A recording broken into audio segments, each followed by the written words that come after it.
Welcome one, welcome all.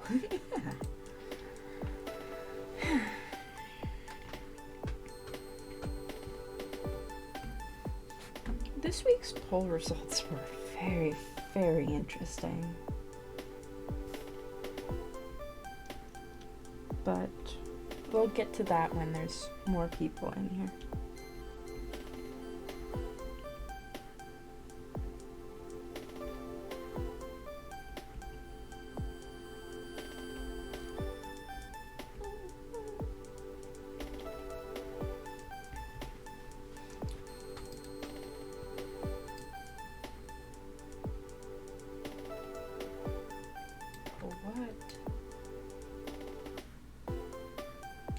Crazy.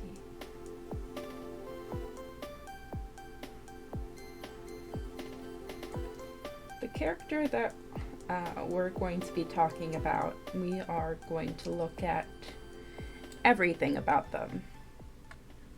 So, that'll be fun. I really should have used the model viewer for all of my redesign videos, but like I always like remember it and then immediately forget about it, so that's on me.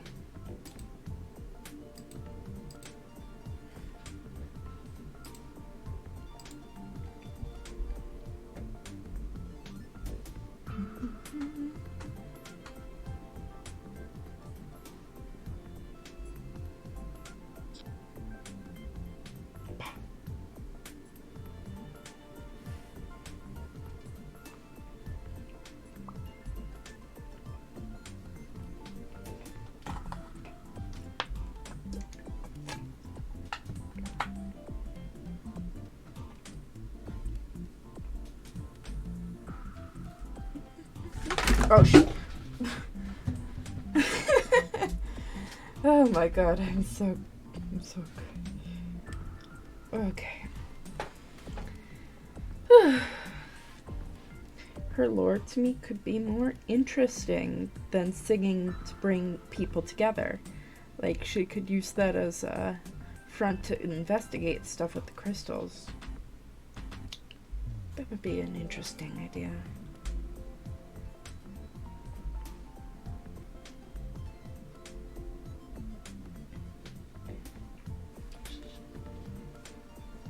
Let's see.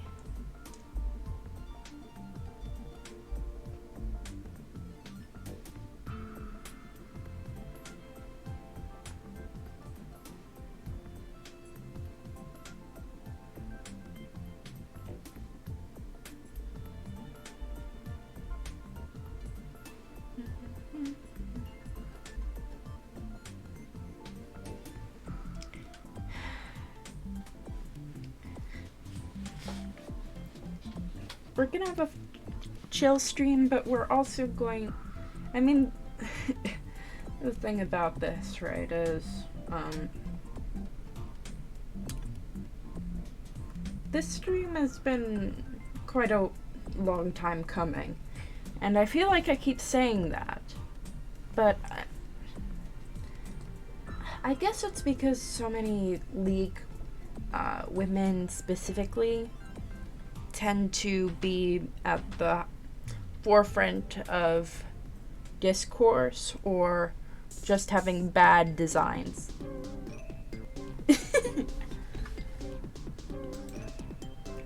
And I mean, like, it's not like it's all bad character design, it's just questionable. I don't know, that's like written.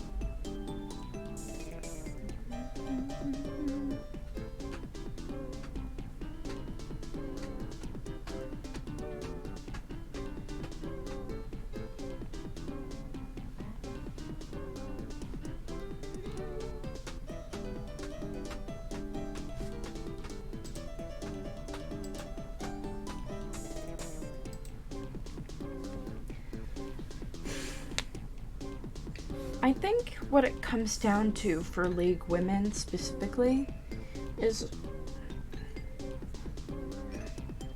Well, I mean, it's affecting males more and more proportionately, but I think it's the fact that with the standard to be conventionally attractive or sell like merch or whatever, we don't get actual like full concepts that are run with. We get tempered concepts. An example of this would be Zaya. She's got a rebel thing going on, right? But for all her rejecting of humanity in her lore, she really looks like a human woman. She looks about as human as Ari does, which isn't exactly a good thing, like, for thematics, right? If you want Vestaya to, you know, discard humanity and one person that wants to embrace humanity, then those ideas should be clearly communicated. It's not the fact that you can't have charming and sexy characters, it's when you don't go for a specific kind of charm. And I think that's the main problem, is that we keep on defaulting to a very similar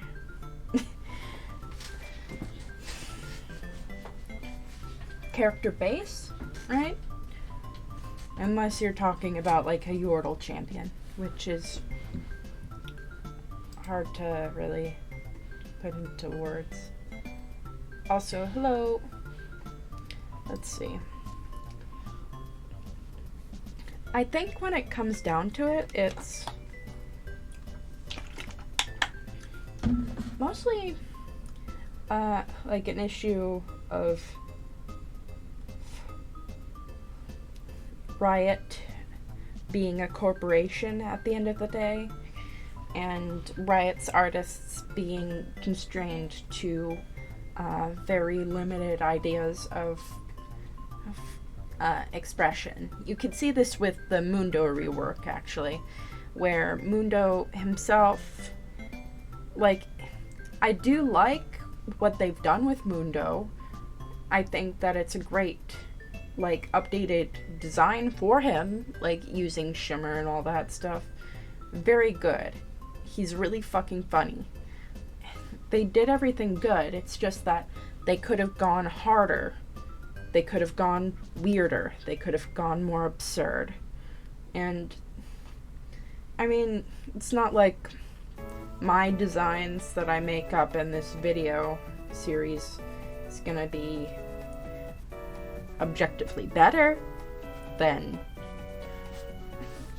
something that's been, you know, like a champion that's been worked on for months and months. But, I mean, like, sometimes it is. Well, the main thing that I want people to understand is that no design inherently is better than another. It is just chasing after different facets of character design, right? So you kind of have to work within those boundaries.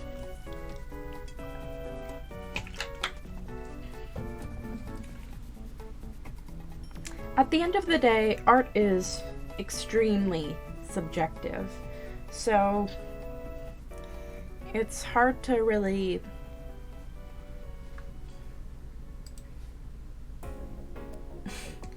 say what is what, right?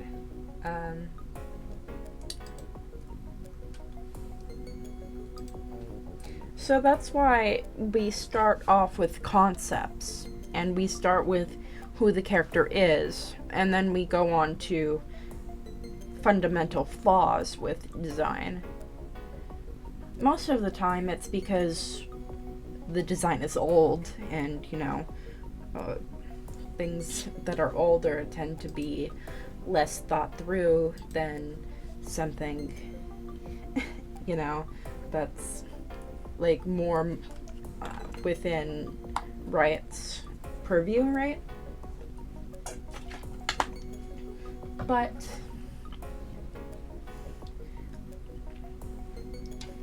you have to make changes eventually. And I think that Riot really should stop releasing new champions every 5 seconds.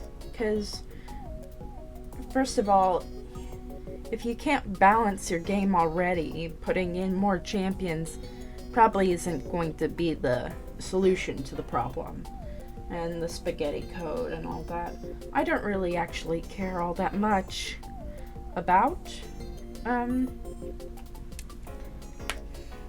things like gameplay. I mean, they are very big parts of the game and of who characters are. But at the end of the day, it's also about branding. The character design is basically just a model. It's just a placeholder for a bunch of abilities. So it's like important to talk about the character's background and the story around it and then if looking at, you know, their W's and Q's would be good, then we go from there.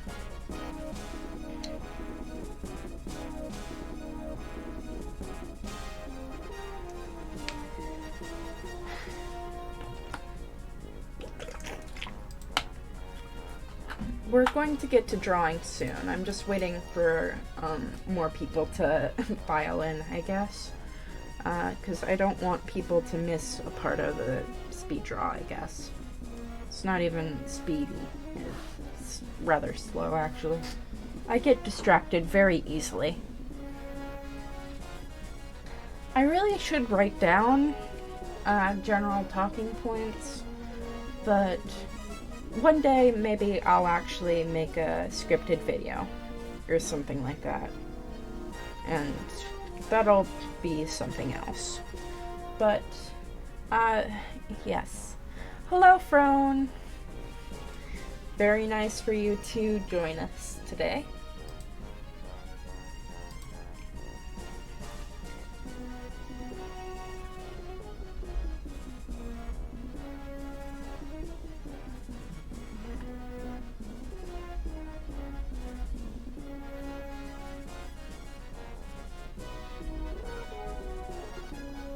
I want to make sure that these videos aren't called fixing League champions, because that's not what it is. I mean, like, if I were to fix champions, it would be more about their actual gameplay than, you know, their designs, because it doesn't really mean too much aside from the main way that Riot actually makes any money.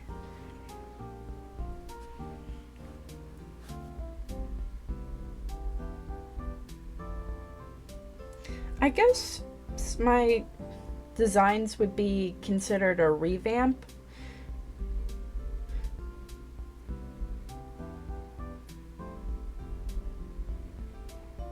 I don't know. Anyway, it's nice to have people here. Let's see. I think people get the wrong idea from fixing champion. It sounds way too harsh.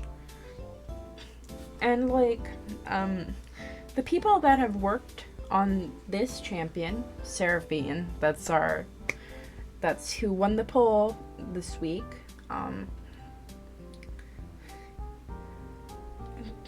The people who got paid to work on Seraphine are much more talented than I am and are much more professional, but they have to, you know, follow, limitations, and they have to comply with Riot's insistence. Seraphine, for a lot of community members, her herself isn't the problem, it's the blatant marketing behind her, because it's clear that she was meant to be a KDA skin first, and then a design second.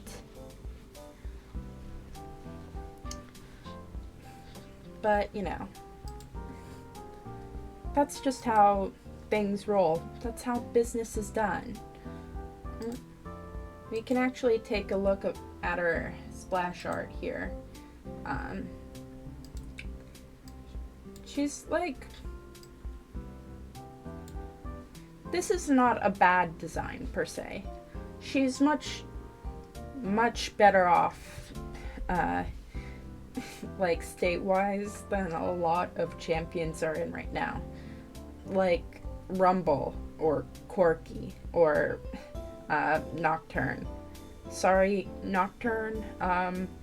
We probably, like, I feel like I have to apologize to him, like, several times over. Like, that was, like, he was dealt a bad card. Anyway. You see how, I mean, like,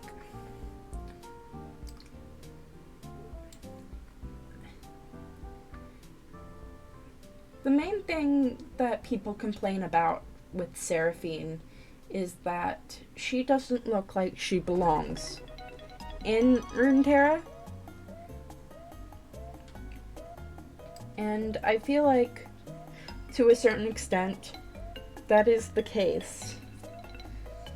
I mean, like,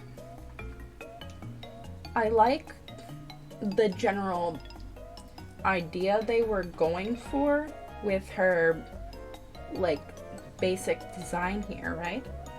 But it doesn't give steampunk vibes. None of this.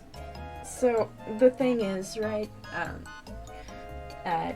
Riot nowadays are going for more of a modern look in champions. You can see this with Viego too. But, I mean, Seraphine kind of makes sense, she's a pop star, she's an electronic pop star, and she is from Piltover, so, dancers tend to wear very eye-catching outfits, and that kind of thing. It's just that she doesn't exactly look like she'd be someone that's walking around Piltover or Zon. She doesn't look like she'd be walking anywhere, actually. I think it's mostly to do with the sequins and stuff like that. Like, the asymmetry is nice, but the main thing is, we don't get, like, a sense of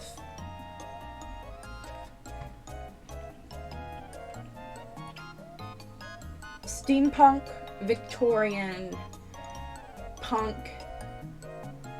We don't really get even, like, an electronic, like, superstar, which is not, like, a way that you could push Seraphine's character. Personally, like, the best thing you can do is just write her as a protest singer, or make her, like an unwitting villain, but, like, in, like, a way that they actually intended it to be. Like, how pop stars get stuck with very bad contracts or something like that. She kind of looks like a fairy, but not even like a Runeterra fairy. Like, she doesn't have, like, the main things that she has in terms of being from Runeterra is this belt, the gold accents, and the general puffed sleeve.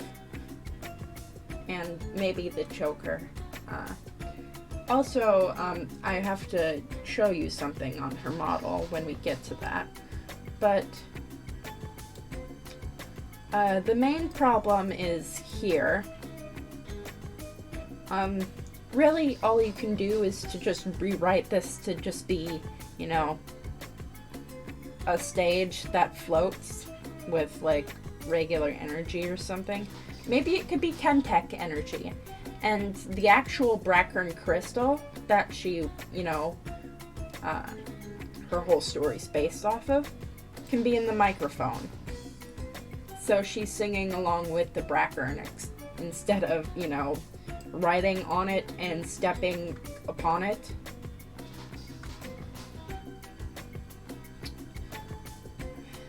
So, yeah. We are going to get into the drawing phase. It's here. And she's kind of like a Barbie character. Let's see. Wait, I want to show you the model viewer too. Let's get there.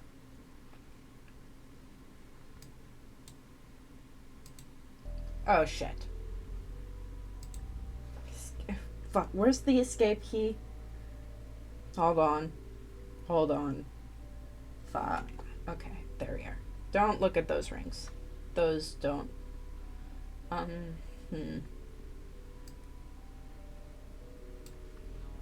So yeah, here's Seraphine. Like her, like this is how you're supposed to view her, technically, right?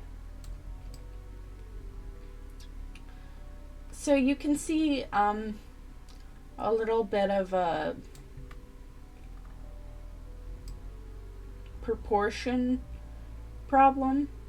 It's in actually a lot of her concept art too, so I'm guessing that this is intentional, where they have her legs be extremely fucking long, and also her hair needs to be like 3 separate pieces. I mean, like, I'm not going to actually challenge the shape language because it, you know, actually gives her a unique silhouette. You know who this is when she's riding on her slave chariot, I guess.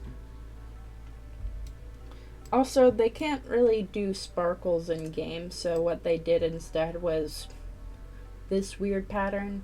It looks strange.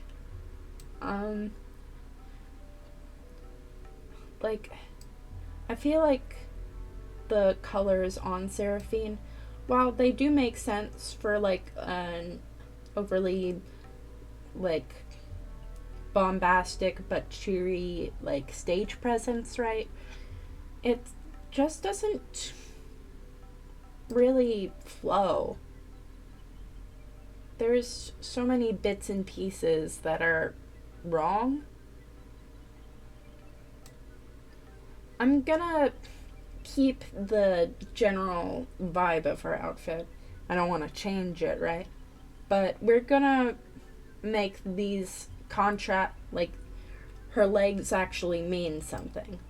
Also, I did not know this, but she has a fucking weird ass, like, why the fuck is this here? That, like, serves absolutely no purpose, but, I guess they wanted the small of her back out. Like, it's not like if, I guess they want her to be open or something, but I didn't even know this until I looked at the model viewer. Why is this here? It doesn't really add anything. I mean, her model by itself is very, very pretty. It's high quality. It won't clip through stuff.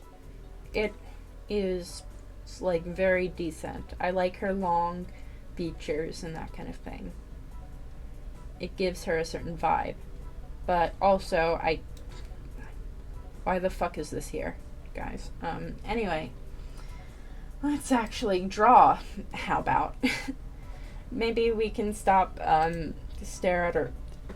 stop staring at the small of her back, and we can actually maybe try and change a few things here. I don't know.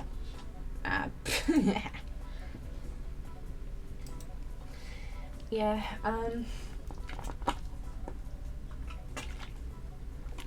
Seraphine facts are weird. I have, like, to the left of me here, some concept art of what Seraphine was going to look like. And I think these designs here probably are way better, even though this Seraphine also has very weirdly long legs, for some reason, which I don't personally get, but we're gonna deal with that. I think that the vest idea is a better idea, though, because she just doesn't look exactly ready for anything that's in Piltover or Zon. Like, she just doesn't fit. Like, you can also see this with, like, the render of her, like, eating an ice cream cone or something. But I wanted to push this in the direction of, if she wants to, like, you know, bring Runeterra together with Song or whatever, especially the Twin Cities, then I don't understand why we don't have any punk influence in here. Also, side note, it doesn't really have anything to do with her main character, but she is Chinese coded. Like, her cat's named Bao. She sings in Chinese. Like, so that's interesting. Though it is a very random fact. An idea also in my head is, like, having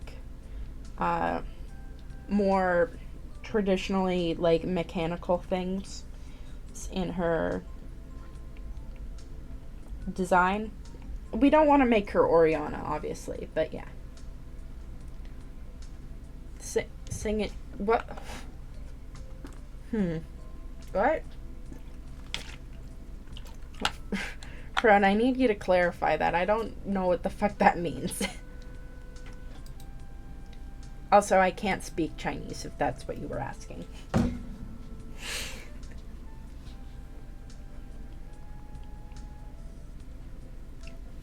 Let's see. I think I want to make her electronica and that kind of thing very badly, is that if she's, you know, an idol, right?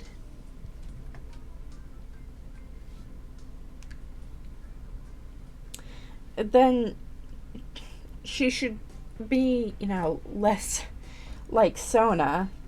I mean, like, realistically, they don't really have much in common besides having colored hair and having blue themed music notes and being musicians, and also Sona just, like, having, like, you know, I mean, like, Sona's kind of been done dirty in general, but I want to keep general things about Seraphine the same. She does feel like the type of skinny girl that, like, squeals. I don't know if that makes sense, but, like, if you know what I mean. There's lots of ways that you can make Seraphine a more interesting character. It's just that Riot just didn't want to, I guess. Also, I'm very scared for the Skarner rework. I am assuming that they are going to get rid of the whole Hextech connection, which is going to be like a huge fucking blow to everything, right? Because like the exploitation of like an ancient race, uh, like, and then taking their tools and then using it for capitalist consumption is actually a very like nice, like, metaphor. Um, but like they keep on taking things that are Skarners, so like at this point they're just going to delete Skarner from the game and make a new champion.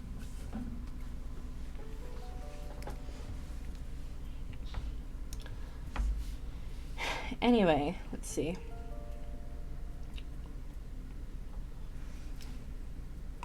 I think that Seraphine could be more interesting. I mean, like, I keep saying it, right?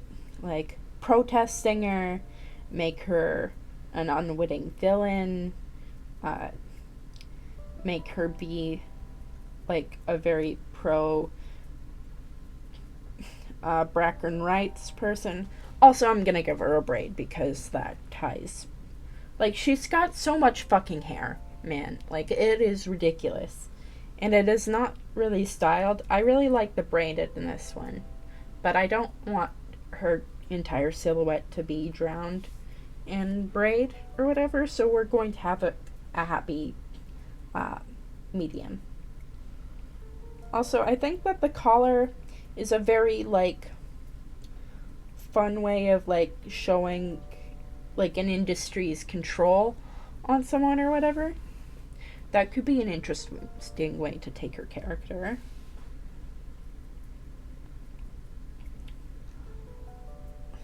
Also, it's really hard to, like, know how famous Seraphine is. Like, is she doing block parties or is she like a registered like performer? Does she go to opera houses? What, like, I mean, I'm assuming no, but if she's not, it's just confusing.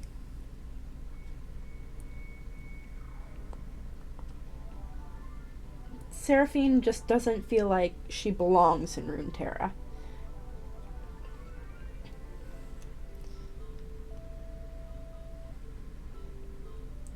I think that making like her shoulder area vulnerable is a good way of showing, like, because her whole deal is being vulnerable or being an empath or something. I don't know. I didn't read that far.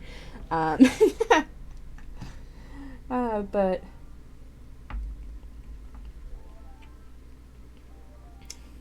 yeah, I feel like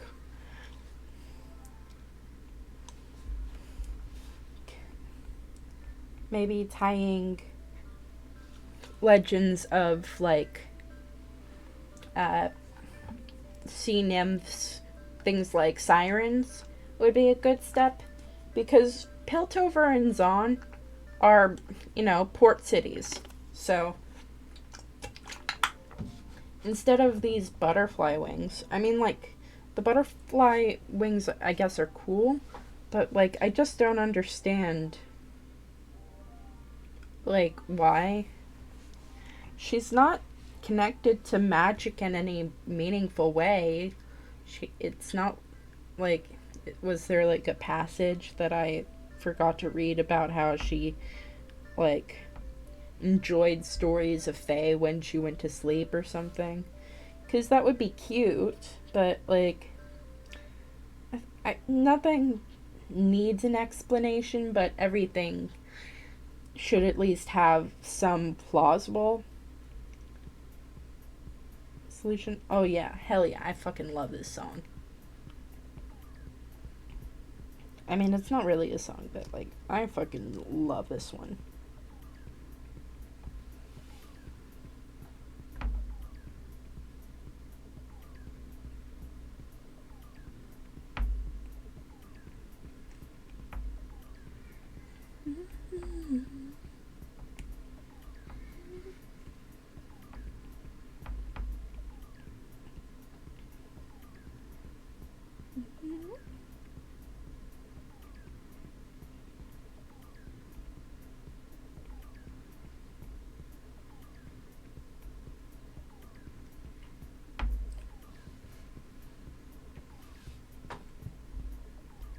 Also, she definitely should have headphones. That's just, like, not up for debate. I mean, like, I think that one headphone would do the trick. Because she's still supposed to be, like... I read the whole pitch on Seraphine, right? And it's about how it feels like sometimes when the...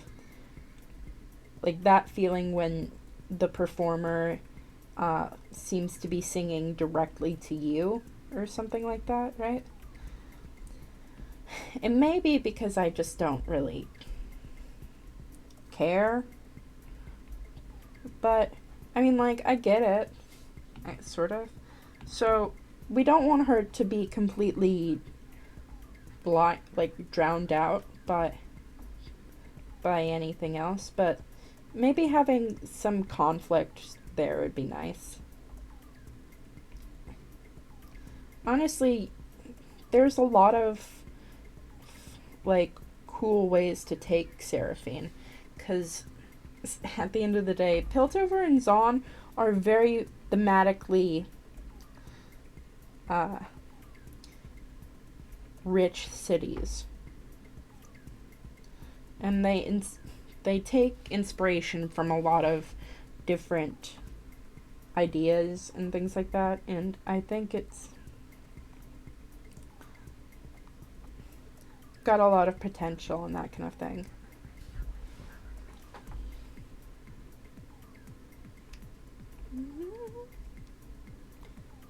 She should feel like a support. But she shouldn't be just supporting Piltover in her looks. If she wants to unite Piltover and Zaun, then she should, you know, also dress like she, you know, like Zaun.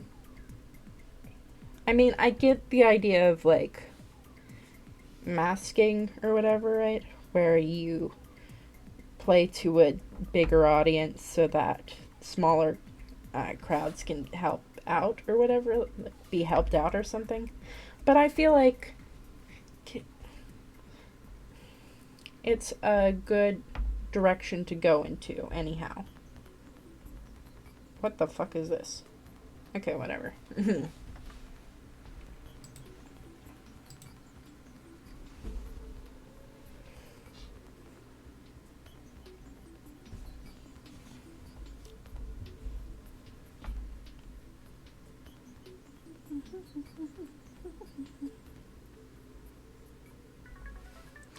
I really, really like the animation of her, like, what's it?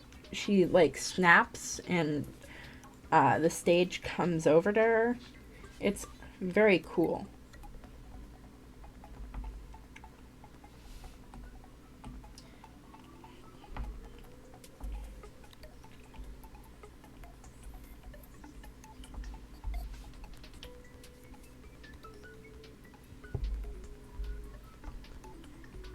Also, I don't have any fucking clue how old Seraphine's supposed to be. I'm assuming, like, young. Like, a bit younger than, like, Caitlyn or something like that. But I have no idea. There's a lot of, like, very, like symbolism, dense stuff they could get into with the music scene and all that. Like, you can explore, you know, predatory contracts or the abuse of child stars. There's a lot of room that you can cover. It's a I mean, like, you don't want to tell the same exact story as everyone else. But I think that Runeterra could have space for that. That would set her apart. Because Sona definitely has a conflict where she literally cannot speak up for her own kind. And she's a Demacian mage. You know, there's tension in that. She's got a whole story about that. With Seraphine, I mean, like, sure, she's new, right? But we don't have any real tension to her story. There's no larger stakes except people don't listen to her. Because in general, it seems like she's happy with her life. Well, I mean, I guess that's not entirely true. It's just that there's no immediate danger that Seraphine is in. I mean, like, she could be in danger, but it doesn't seem like Riot really want to explore, like, the implications that might have. But I think that it should be explored, you know? Musicians are threatened all the time. Speaking out for people that are disenfranchised or whatever, that is a very, like, noble goal. But it's just that Seraphine's writing instead makes her into someone that has plausible deniability instead of someone that would have an active, like, involvement of things. I would love to see her as, like, my favorite idea for her is protest singer. It would be so easy to implement that. She would make an actual statement. She would be more than just, oh yeah, the character they made so that they could add another KDA member. Seraphine is cute, but I think that's the problem. I mean, like, cute characters, it's like Barbie, stuff like that, are all fine and dandy, right? But the thing is, people don't like when they are marketed to directly. Like, that's not exactly something people enjoy. Though it is much more common for female champions to get backlash than male champions, even though some of them are fucking ugly, man. Honestly, like, Nocturne needs the story upheaval and everything more than Seraphine does. Like, her animations are fine. Like, she plays fine. She is a fine champion. It's just that people take issue with her because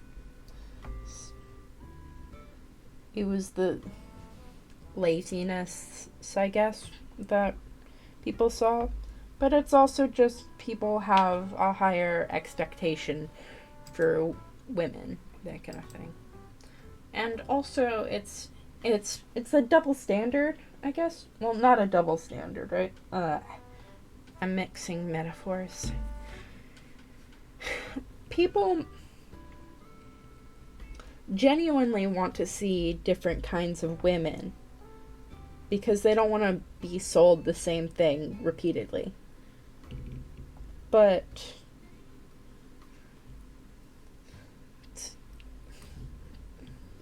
games companies tend to prioritize a very specific demographic of women. Well, not women. Well, they prioritize the body types and that kind of thing more than others. Because apparently that'll sell better. It's very, very strange. Let's see. I got better TV ads. Can I...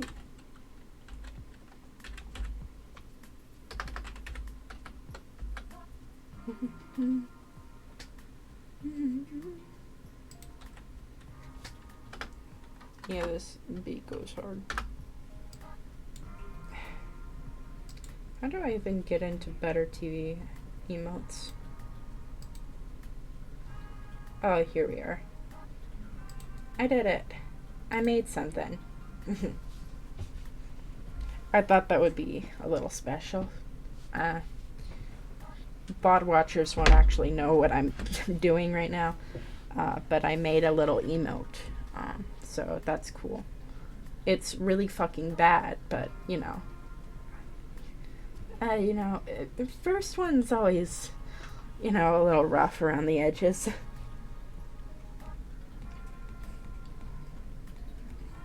I want to give her more, like, wires and that kind of thing. I want her to stand out from Sona, because she's often compared to her, and that kind of thing.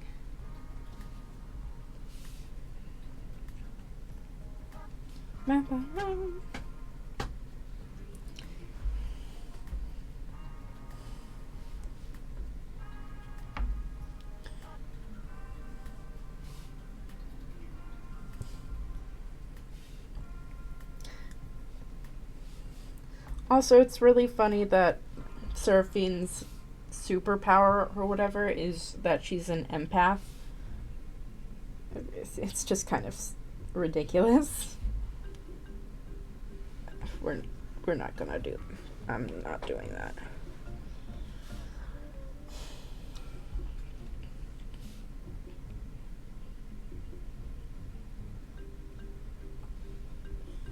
We are going to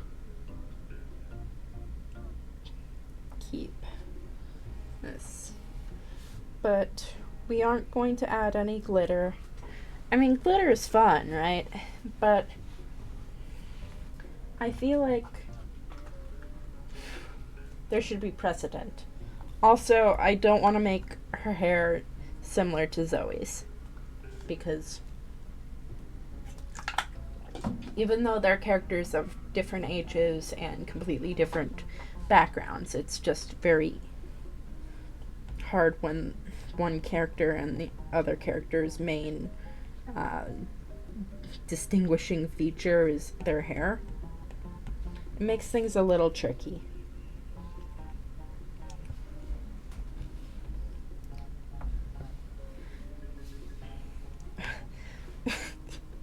This music is really kind of stupid. Don't mind it too much. I feel like it's a good... Oh, it's hard. I don't know. Balance? We're gonna go for one of those electric Mikus. Siren Seraphine could be a fun idea. Though they already have a beach skin, so it's probably never gonna... that idea's not gonna really hold water, but... here's an idea for, like, maybe having her, like, ears kind of resemble, like, a Mirai's. I might get rid of it later. But right now we're just gonna keep it, because I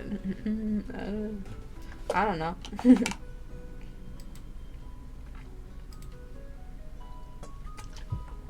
Oh shit. You can't even see my funny text on the screen. Goodbye, Braid Seraphine.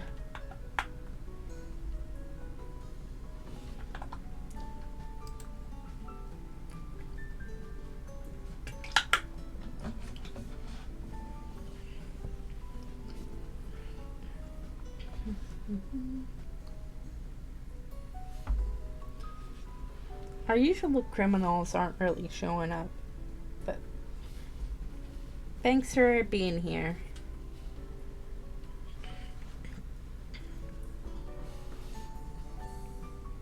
I like the idea of them being, like, really soft. I feel like Seraphine should be, like, huggable, but, like, also, like, supermodel type of deal, because she's supposed to be, like, a certain ideal for fans or whatever, and that tends to be someone with a lot more muted features.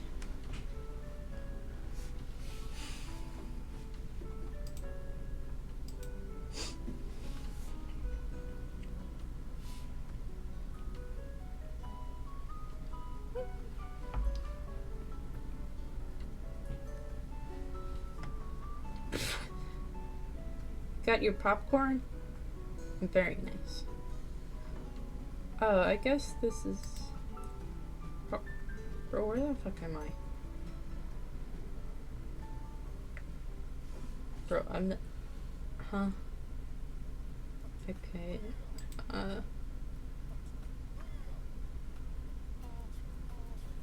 Okay, I'm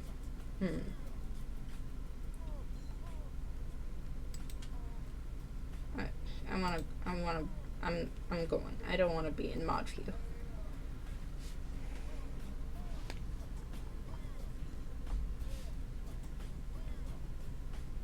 No one did anything wrong. What the fuck is this? Okay, I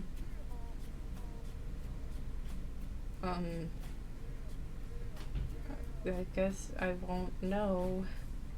What?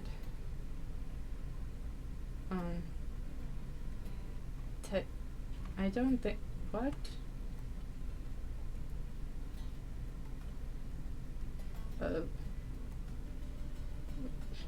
New Los Angeles Night? Xenoblade? Oh hell yeah, they're gonna play Splatoon 2.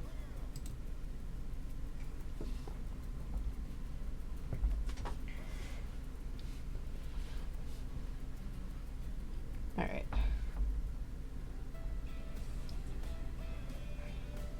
I feel like I give these characters such boring, dead poses, but it's like, I don't really want to, like, obstruct anything, so I guess, yeah.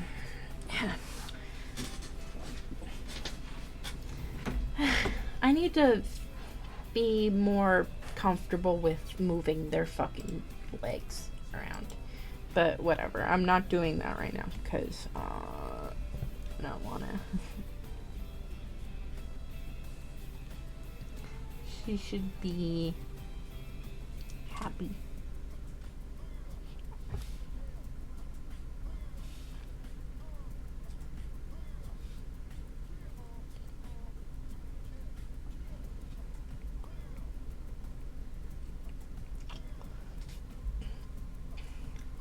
Seraphine should feel approachable, but also, like, I don't... the thing is, right, she doesn't really have, like, a very strong character. Oh, hell yeah, I fucking love this.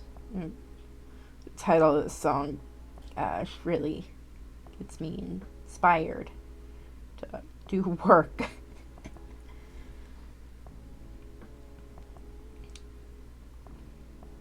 Hey, who did you guys vote for?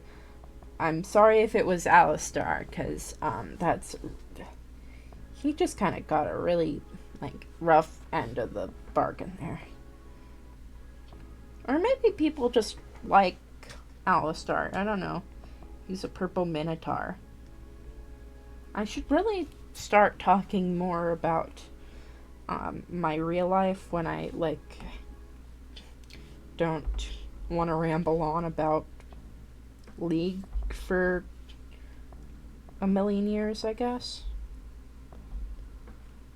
You voted Nocturne.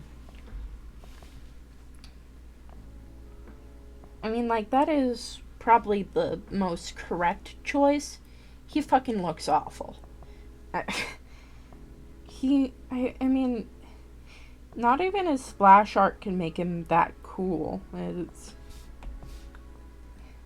And we don't even really have a very good understanding of what Nocturne even is supposed to be in the state. Like, we know that he's like a dream demon or something among those lines, but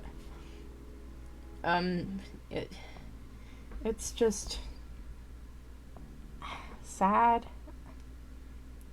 Maybe he'll get something, but, like, not even his, like, lore cards are all that interesting.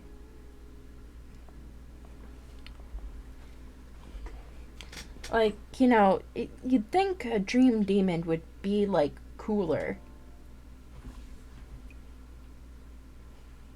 like, you could take inspiration from the Baku, you could take inspiration from surrealist paintings.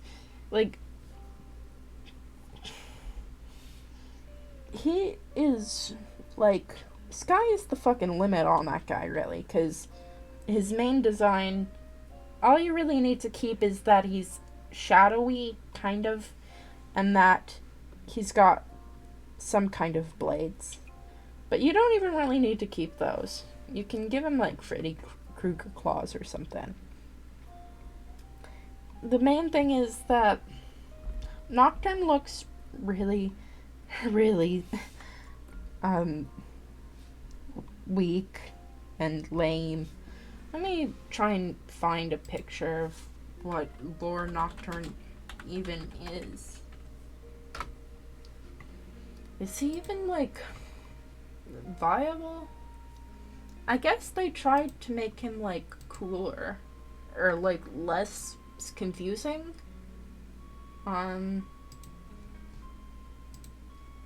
Jesus Christ. This image is terrible. Open this. Open a new tab.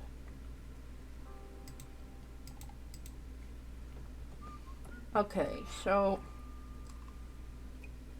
this is what I'm seeing.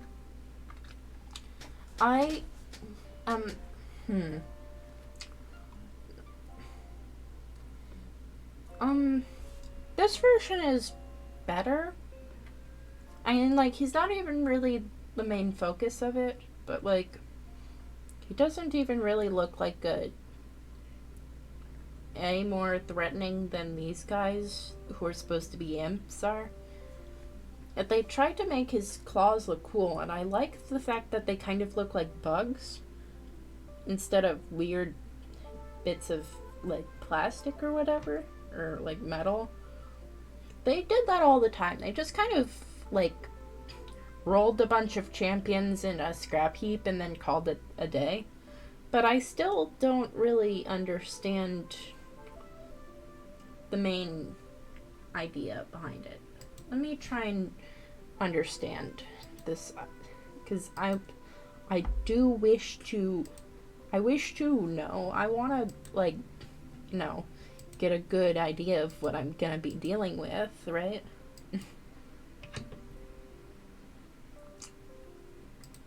Alright, Legends of Runeterra. Primary. 6 more vodka. So yeah. What do they describe him as? It appears that once enough souls have been shaken, but you can't even fucking see this. That enough souls have been shaken, it reaches our world. The only hope can send the monstrosity back to its realm, but hope died there long ago, and on a queen's breath and with a king's eternal scream. What the fuck does that mean? So he's from Shadow Isles. What? Okay, I feel like maybe they should give him some kind of horns or something. I want him to tie back to Lilia in some way, because, you know, she's a dream deer, right? She when he be's like her worst, like, nemesis or something. What is the... My dreams grow more vivid with each passing night. I see a creature of pure evil, writhing in the dark, twisting its way towards me. I thought I was to be stationed here for another week. I have just paid for transport to Frostbarrow this evening. Plainly, I cannot stand this place. And then unspeakable horror. I really like Tomen here. Every passing day saps my spirit, pulls me from the vigor that has compelled me to find this place. The Whale's Tooth is a bunch of haggard folk, seemingly lost to all endeavor, and I fear the longer I stay, the more I like them I become.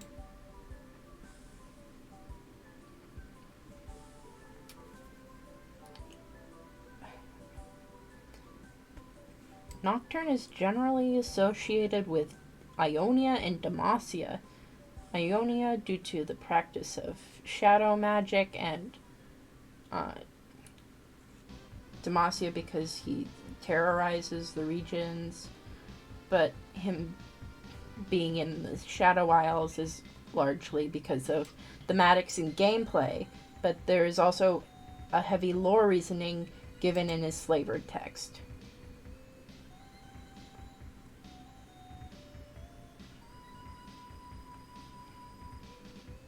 Embrace the darkness, he says. What the this is really fucking edgy. And he just... it's kind of lame. But let's take a look at his level 2, which is this. I can't blow it up anymore. I mean, this is more frightening, but this fucking bug armor or whatever, it just cannot work. Like, I feel like that should just be a part of his body or something. Also, he still doesn't have any, like, dream aspect to him. I mean, like, I know that... I guess what I want is, like, more of, like, the night colors in there. Or something like that. I think that would be cool. But... like, the idea is that he goes around hunting folks until they're tired or whatever, so that they have to fall asleep. Which is a good idea. That is a very, very good idea. It's just... ugh. That... the bug body... I just don't understand... I mean, like, I know you can't change the, like, the general, like, look of him all that much.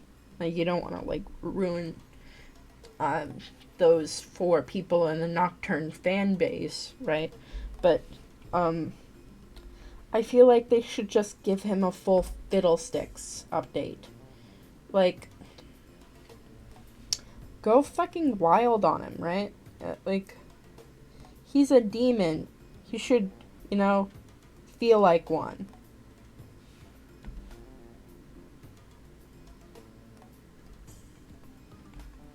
Demons should, you know, look fucking cool. Tybulk, Annie's, Tibbers, looks amazing. And I'm really happy that we have, like... a weird connection with her and Mordekaiser. That's, like, honestly, one of the last things I would have expected. Though, Mordekaiser was very well known for trapping demons and other magical creatures. Well, mostly spirits in the Immortal Bastion, and then going, okay guys, you're my pets now.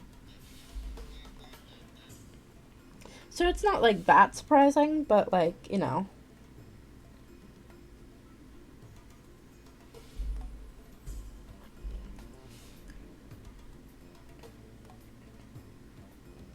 let's see. Talking about real life stuff. I mean, like, it's not actually that serious or important. But for the longest time, I could not find caramel M&Ms anywhere. I was so confused. I was like, oh, did they, like, stop selling them? Like, was there a product recall that I didn't know about? But, like, they just disappeared off the earth for, like, a good, like, 2 months at least. And I was like, what? Huh?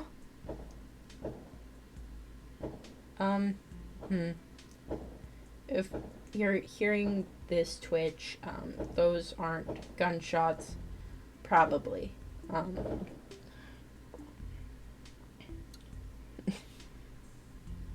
Goddamn neighbors. I can't rant about my caramel M&M story without being interrupted by loud banging noises in the middle of the night. I can't come back to my house without smelling weed. I can't smoke that. That's illegal. I mean, like, the meth that's underneath me is, perfectly legal. But, that's for, medicinal purposes, okay?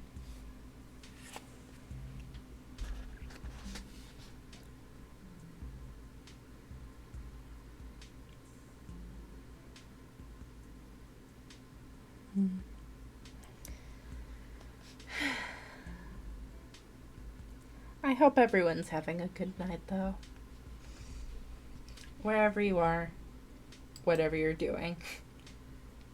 I hope it's a good night. And if it's a bad night, I hope that it gets even slightly better for you.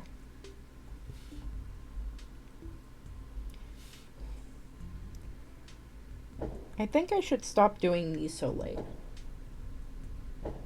Also, God, why the fuck do they still have fireworks? It's been, 4 days. How do you have that many? I don't understand.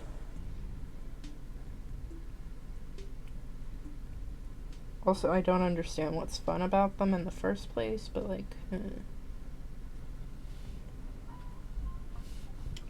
Oh, hell yeah, this one goes so fucking hard, bro.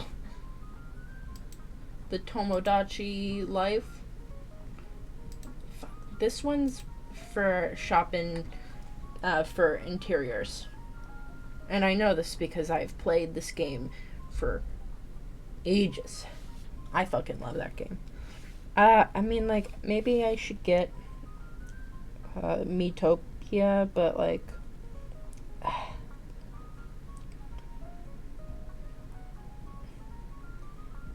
then I'd have to play an RPG. And, I don't really want to do that,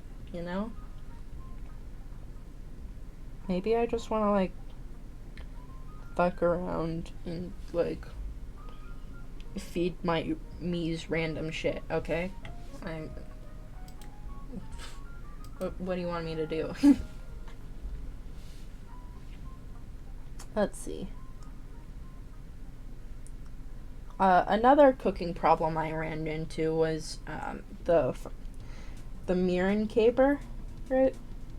I've been looking for mirin for quite a while because I wanted a specific marinade to do. And I was so happy when my mom actually bought it for me. That was so sweet.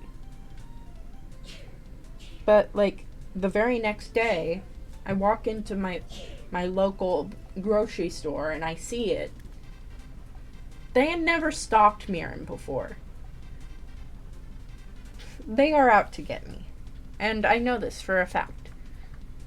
Play me off, Kirby music. Let's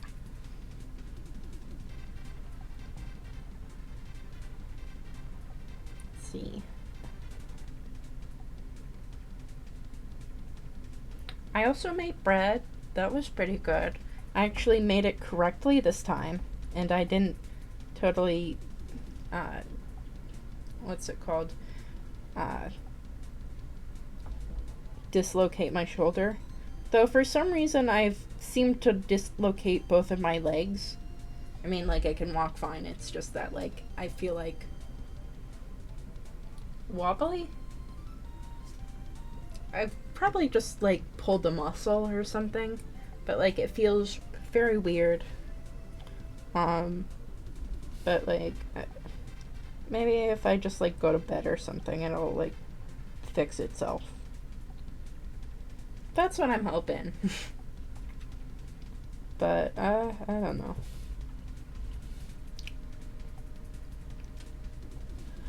I may have a lot of medical facts, and I may wear scrubs out, but I am not a doctor or in the medical field at all.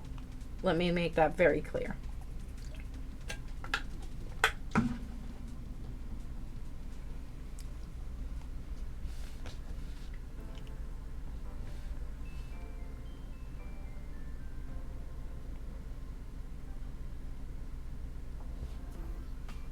Hell yeah.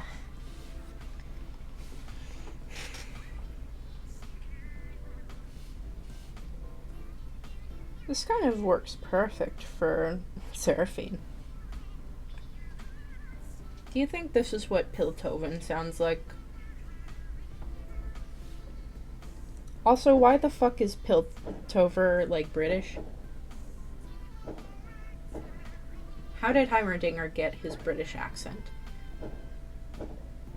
Also, where the fuck in, like, Bandle City do you have to go to get, a Boston accent? Like, what? Huh? Like, both Rumble and Ziggs have it. And it is one of the most confusing parts of Yordle lore. It is, like, I feel like to make Rumble, like, an actual, like, fun, dynamic character, because, like, his whole thing is that he's, like, violent and that he drives a mech and that he's, like, a little man or whatever.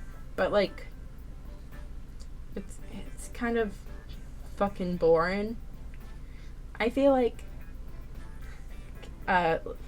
he should be more like TF2 Scout. And I think it's because of the brain poison that they've got in Boston or something. But, like, someone that tries to show off but is, like, pathetic. Like, I know that's technically Vagar, but, like, it's a very different kind of energy. And I think that it would fit very nicely for Rumble. And, like, you would actually make him funny.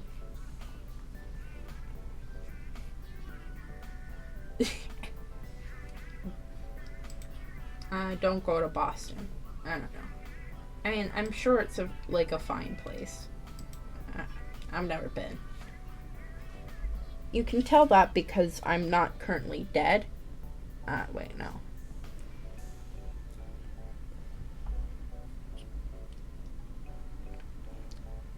I think I was just thinking of Iowa.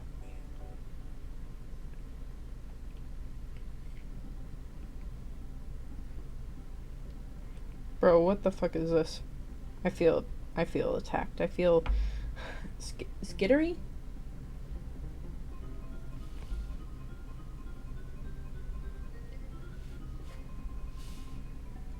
I'm scared. I'm scared.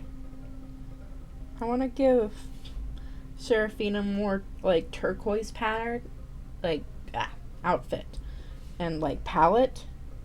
I was trying to say the words pattern, palette, and outfit at the same time.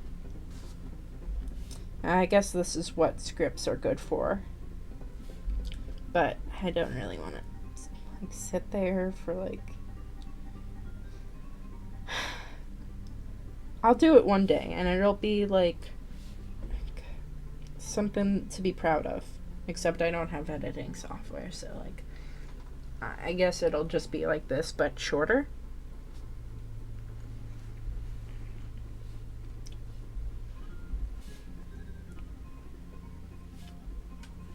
I don't know.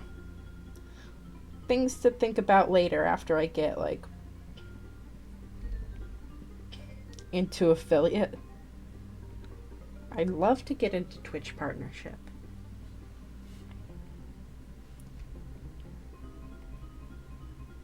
Though more and more creators are getting off the app. It's not really an app, is it? Well, I mean, I guess it's an application. That's how I'm using the word.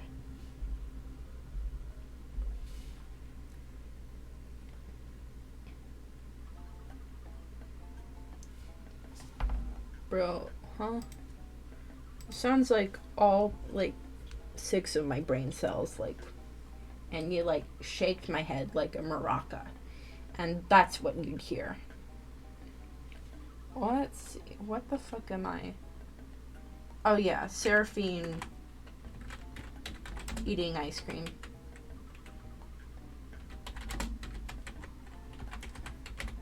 That render to me is so strange.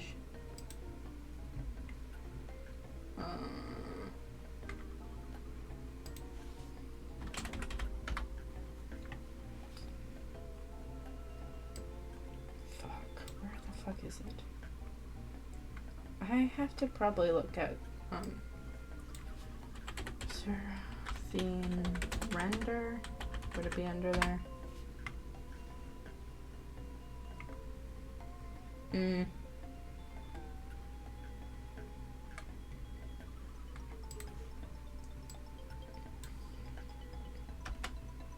Fuck. I would like to have some keys that, you know, actually gave their names.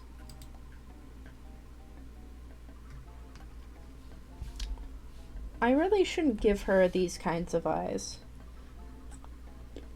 Because she's supposed to be very wide-eyed and full of, like, wonder and whimsy.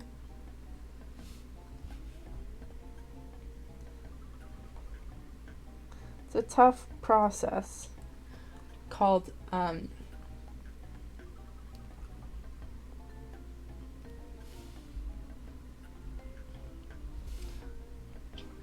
just kind of working it around there and going for it, that kind of thing.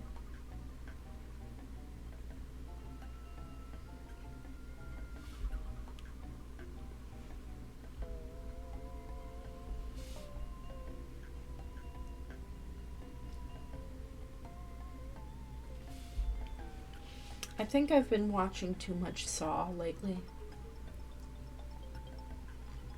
But I don't think that's a problem. I think that's my solution. I think this is... Well, I mean... I never saw Joker, I just thought that the jokes were funny. Not, like, actually Joker's jokes. It makes more sense in my head. Where the fuck is this render? Oh, so what the fuck is this song? Okay. Deep breaths. I think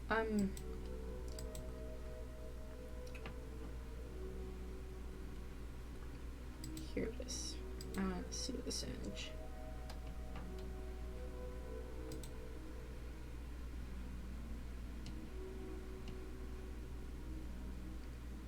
Okay, so she's 18. Standing room only. Get me in here.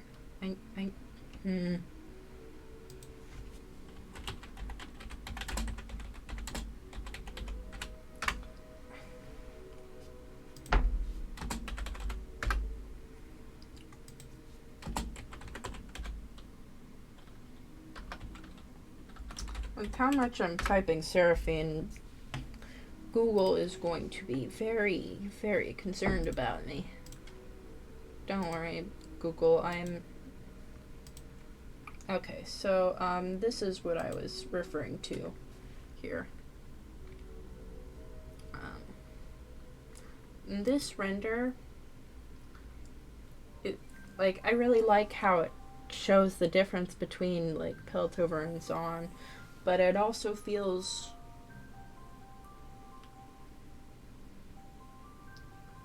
strange.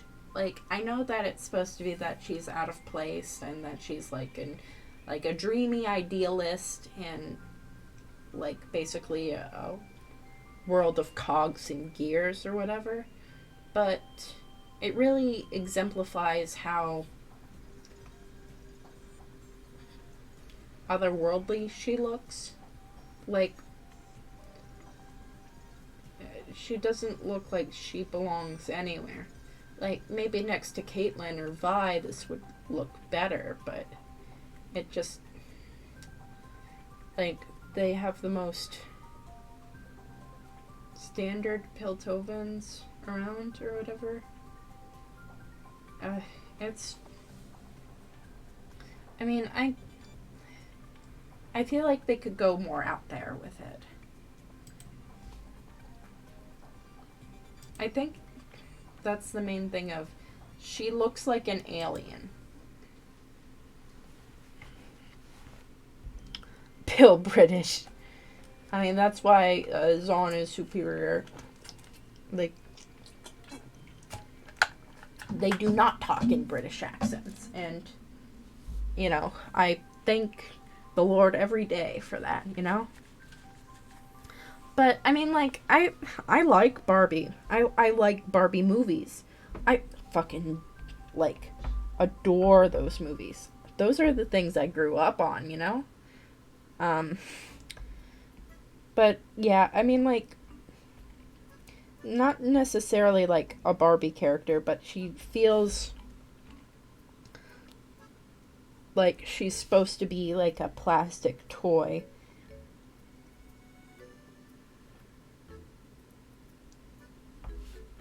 Like, if you switched their weapons or whatever, Gwen would probably be a more fitting representation of a pop star in Piltover.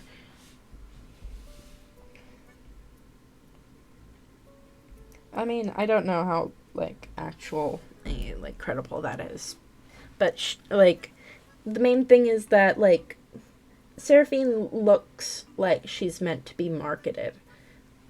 It feels like this is, like, a fashion doll or something like that. With her very long leg proportions and her very long fucking hair that would immediately get tangled. And, like, no kid has the time to brush that. Are you kidding me?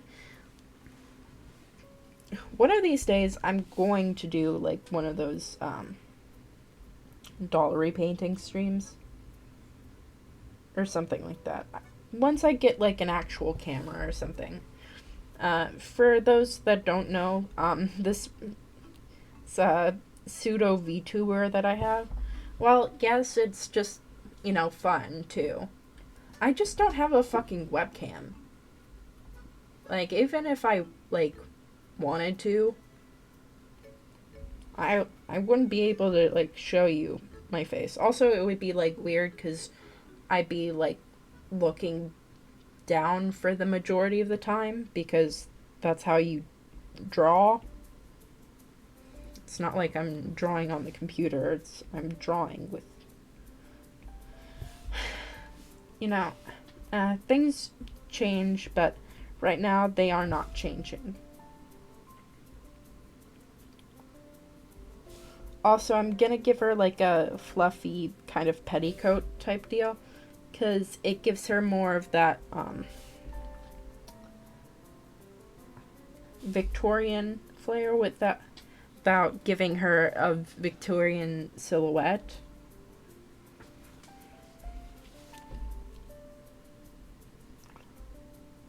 She'd be one of those girls that says, yeah, I'm an e-girl or whatever after wearing a flannel skirt.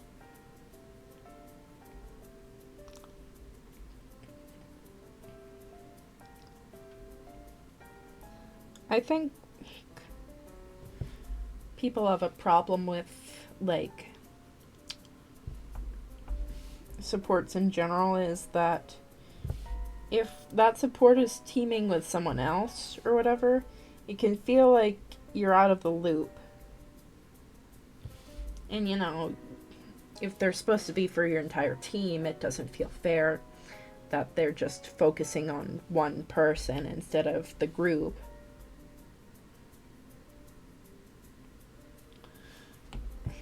But, you know, some people just like to play their games that way. I mean, you have the right to not enjoy that, but you have to also realize that players have the right to, you know, play the game how they want to. sometimes it's just fun to fuck around with your friends in a game and make sure that they don't die during it while they do their stupid play. I mean, like, it's not really good, like, if you actually want to, like, win, you shouldn't really take those to, like, ranked games or something. But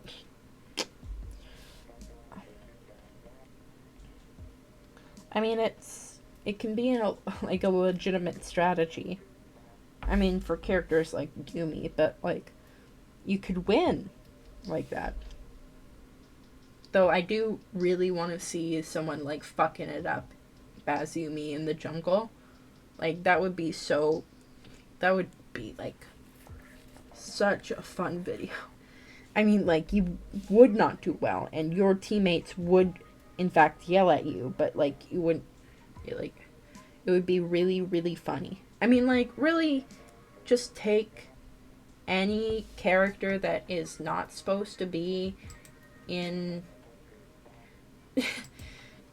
in the jungle and take them jungle, and it'll be 100 times funnier to me. But I think it's because I don't really care about League as a game. I mean, I do. I want things to be balanced. But, you know, I think things can be silly. I like things that are silly. I like goofy moments.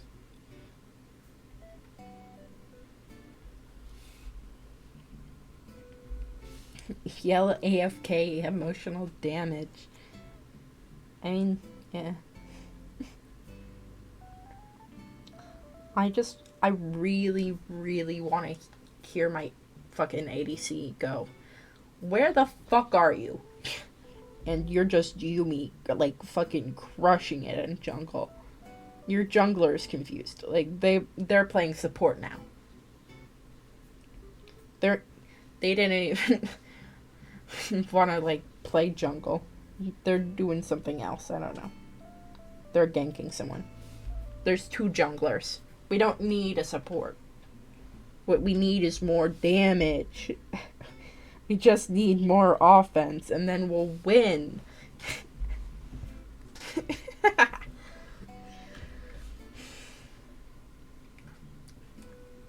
I mean, there's a certain point that you need to take things seriously, but, I mean, there's also a point where it's like, games are just games. If you're not doing it professionally, then it's not really the end of the world if you lose. I mean, like, getting hard stuck is, like, fucking, it feels awful, but it's probably more to do with you than your teammates if you're having this problem consistently. And you have a game with 2 roaming rats. I would love to hear that story. I just think that troublemaking players, I mean, like, you're gonna always have them, right? Like, people find ways to enjoy the games that they don't even fucking care about. I don't think I will try and poison the well, though I do kind of want to get Business Mundo and drive around in a stupid fucking car, but I don't think I will, because that would be kind of mean for my teammates. Though Mundo is played very differently.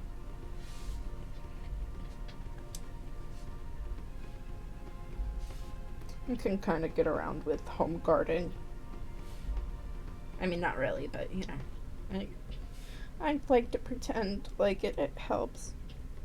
I just want to be Patrick Bateman, but also in Mundo voice, so that I can go, yes, I hide from the IRS all the time. I hate taxes. Fuck them, bitches. IRS, if you're watching this video, I did not say that. And if you don't believe me, you're just kind of stupid then. So, there.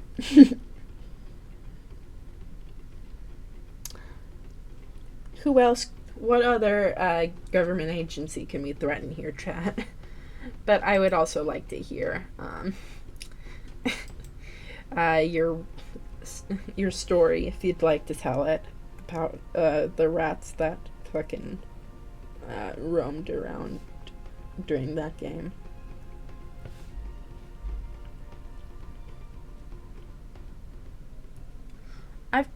I don't even really fucking understand League of Legends. Like, I know that there's, like, basically, like, 5 roles. And it's kind of like chess, but it's not chess. And it's also, like a XP grinder, but it's also not that either. And also, everyone sucks at it, and I don't think anyone's good at it except for this guy named Faker. The story about the 2 roaming rats is Twitch top, or may call him support, and Teemo Jungle. Actually, Teemo Jungle kind of makes sense, like, for his general character, like, appearance. I mean, it doesn't really make sense. He's supposed to be in top lane, but I don't even know what role Twitch is supposed to fucking be, man. I know that he's a marksman. That's why I recommended him to my friend. Also that, and she fucking loves opossums. Like, So I was like, yeah, he just got, like, a high noon skin or whatever, yeah. I did not know that Twitch was in this game until, like, a couple months back. Honestly, some champions I'm just confused. It's like, I didn't even know that you were an option to pick. Like Wukong. I guess it's because they're not, like, in anyone's stories that I care about. Like, I know about Master Yi, but, like,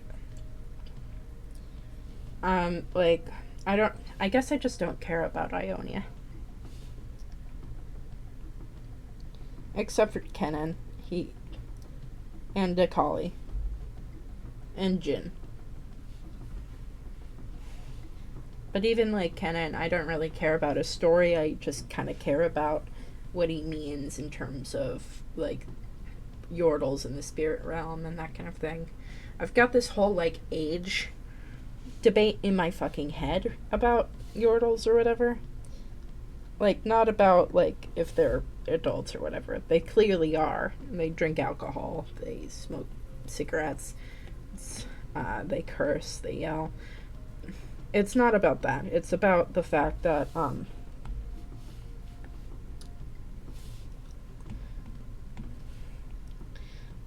it's really hard to tell their ages relative to each other.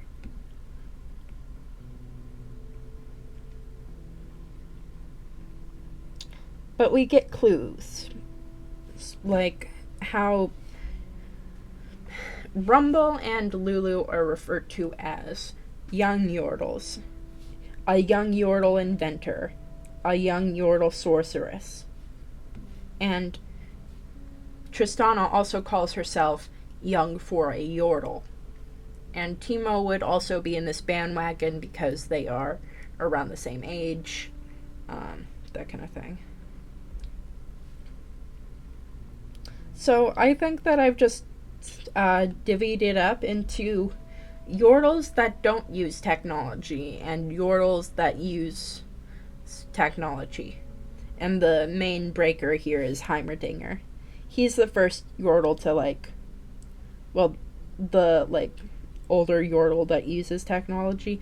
Corki is an outlier, but he always is one, and I do not count a Moo because I seriously don't know what's up with his lore. And also, we aren't going to know until he gets a ASU, which isn't coming anytime soon. Though people do play a Moo quite often, despite his South Park looking ass. Looking like that? Like, it's crazy. Anyway, yeah. Yeah, Amumu is the boomer yordle.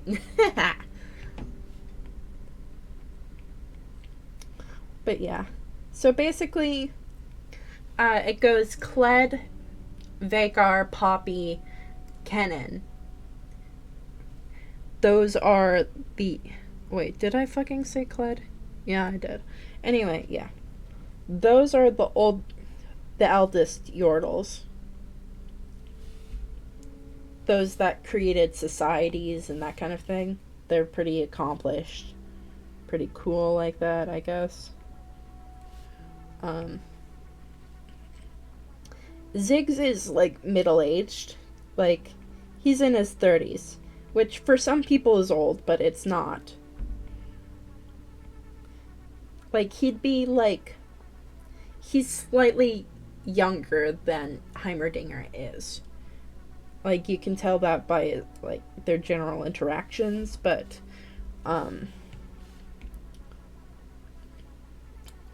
it's clear that there's not, like, a huge age gap between them.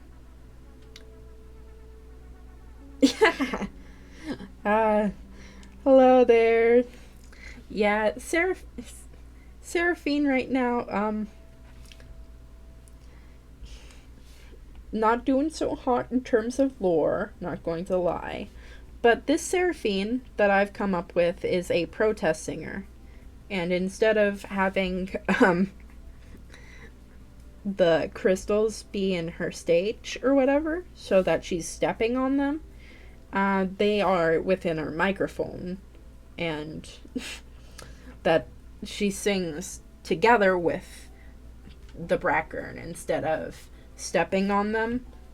I mean, like, you could also just make Seraphine, like, a straight-up villain that's, like, blinded by the idea of, like, mass appeal.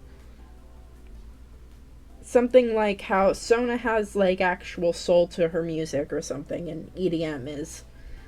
It tends to be characterized as, like, soulless or something like that. But yes... I'm really, really scared what they're going to do to Skarner. He was the one that won that VGU poll, so we are going to see how that turns out.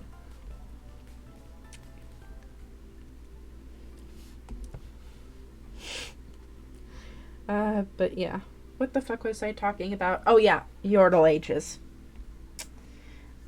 So, yeah, basically, besides Corky or whatever, the main split is that Yordles that are older and that have founded societies as we know them use, like, medieval weaponry most of the time. Kled uses a long axe. Vhagar uses magic and also an axe. Poppy uses a hammer. Kennen uses ninja shit. And then the main, like, drop off here is Heimerdinger. He's, like, the start of the modern Yordles. I mean, like, spellcasters exist, right? Because they're, like, made of magic. Also, they don't need to breathe, which is a fun fact that I think I'll use someday. But they can also see infrared light, so that's interesting too. And let's see.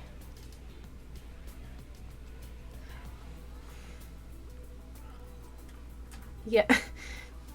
Low on mana, use an axe. I'm pretty sure it's just to, like, look cool. Like, he doesn't need his gauntlet or his big fucking axe to, like, cast spells. But yes. There's technology yordles, there's magic yordles, and there's Kled. I mean, I tend to like separate it by like modern and like medieval. Like, Kled's a very fun example of being fucking insane, and I love him very much. I mean, like, he'll use any weapon that's available to him, but mostly he uses his big, pokey fucking stick. Also, the kids, Fizz and Nar are exemptions for this. Some people say that Nar is, like, fine because he's, like, technically, like, older than everyone. But, I mean, like, he's just a toddler frozen in ice.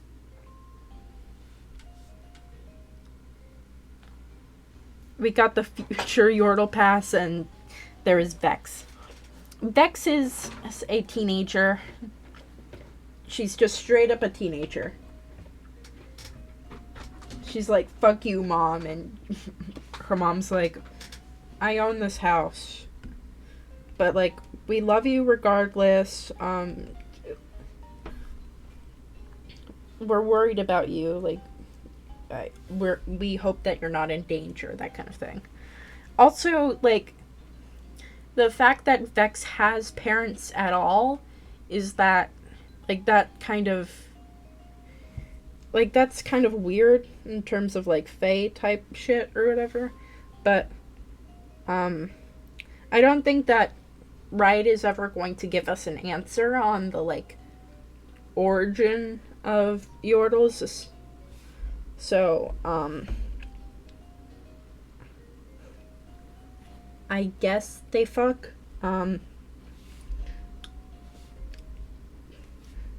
You can interpret that as canon, technically. So that's fun, I guess. I mean, we already know that Corky fucks. That much is obvious. He is the greatest thing that's ever graced Runeterra, but yeah. I fucking loved in the old lore pages when you could see who's allied or against each champ, and Kled has all other champs, including himself, as enemies. Oh, that is fucking good.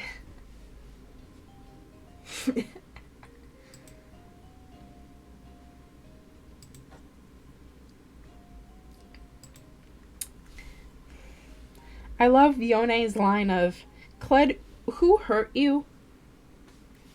Feel like Vex talking about her parents to Viego.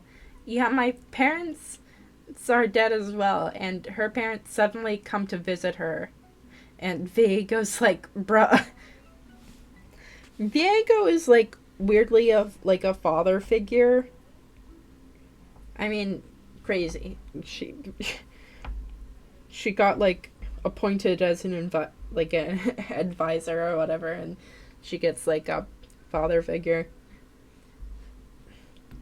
I like the idea, like, the sort of fan canon idea that her and Vex are supposed to be opposites of one another, and they are, like, begrudging sisters type of deal. I just think it would be fun. Though that's not canon in any way. I really don't know where Vex's story is supposed to continue from here, aside from I dream about ending myself. I mean, like, Yordles can die, it's just that they don't die from old age. I guess she doesn't want a painful death.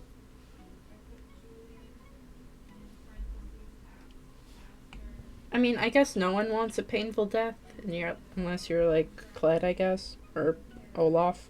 Sorry. But, you know, strange.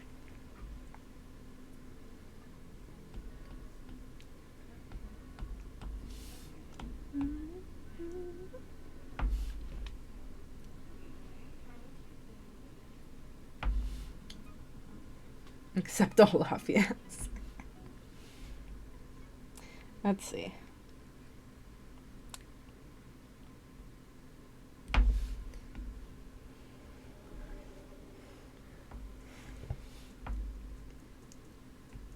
Like, I think that Tristana, Lulu, Rumble, Timo, those guys are all, like, young adults. They're very clearly coded as such. Like,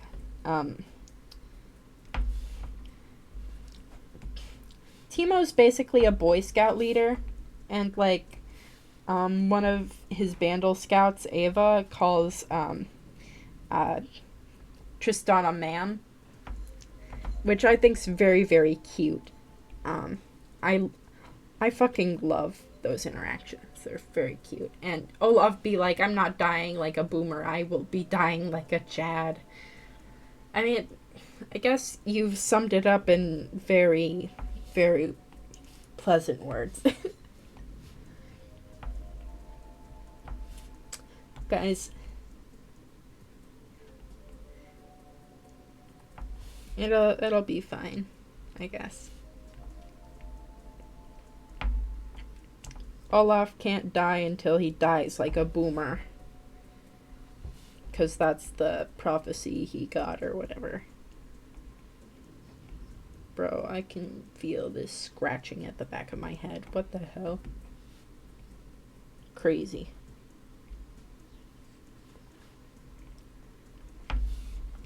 Anyway, I'm giving her more Victorian steampunky vibes because, well, I mean, we kind of need to put the punk in steampunk, but she's not really too punk. Like, I feel like she's a brand sanitized version of punk, where it's like, yeah, I wear mini skirts. That's so crazy that you do that. Fuck yeah, Splatoon.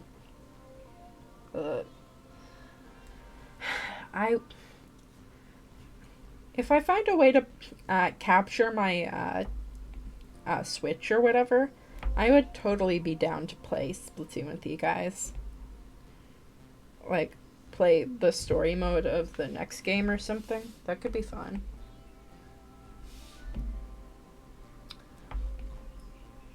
Because I've been looking forward to that game for a while. It's like the main one that I want to get. I mean, like, Miitopia would be fun, right? But, you know. I kind of, like, I've been through the story, like, several times already. Mostly because, like, the demo and whatever, that kind of thing, it could be fun. Alright. Good luck at work. Have fun with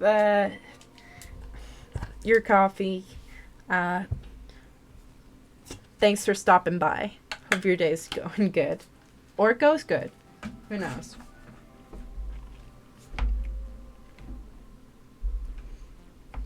We waving.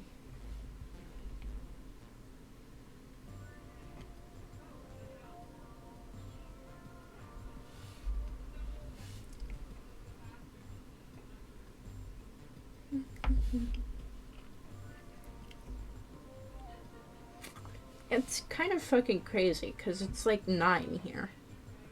I guess time zone discrepancies are always interesting to notice.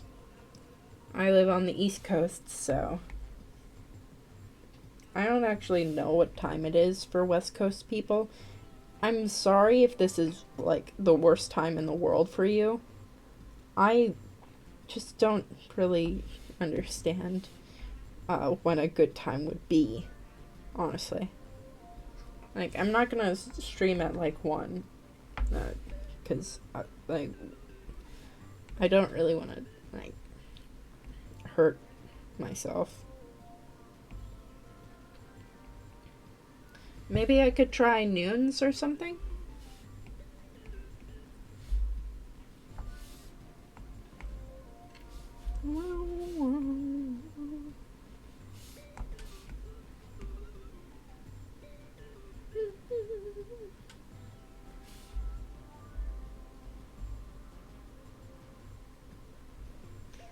I want Seraphine to look kind of workmanlike.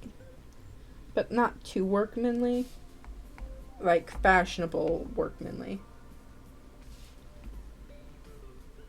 Though I am a big fucking sucker for workman gear.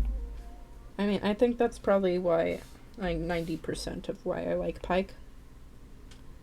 That and fishing. I fucking love fish. I mean, not to eat.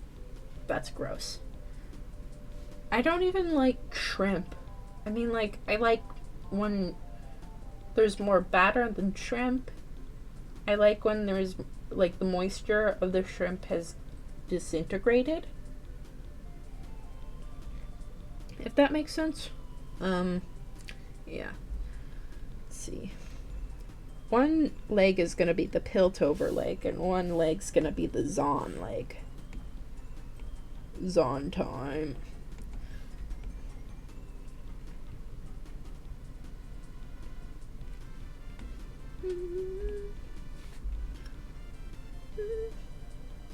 Also, I feel like,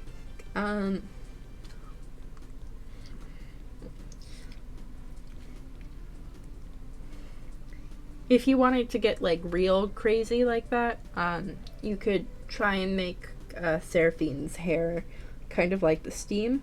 But I just wanted to make a braid in there because it'll fit nicely with the scorpion vibes or whatever. Like, I want to give her a... Like, I want to make her look kind of like a Brackern. Like, she's repping them or something like that. Like, she's on Skarner's side. She's going to blow this conspiracy wide open. Or something like that. Crab do be a pain in the ass to eat. I fuck with crab. I don't like lobster, though. It's just the problem of, like, when you order it, right? I'll buy it. And, like, the first bite is so fucking good, but then I'm full. I'm fucking full. Like, ugh. And it's not going to be any good when you, like, eat it later. Like, what are you... Oh, yeah, me. I'm gonna eat some leftover seafood. What am I? An idiot? No. That sounds disgusting. Crab is just, like, nicer. I think it's because it's less rich. I'm a very, like, textural... in general, I've got, like, major weaknesses with, like, everything, but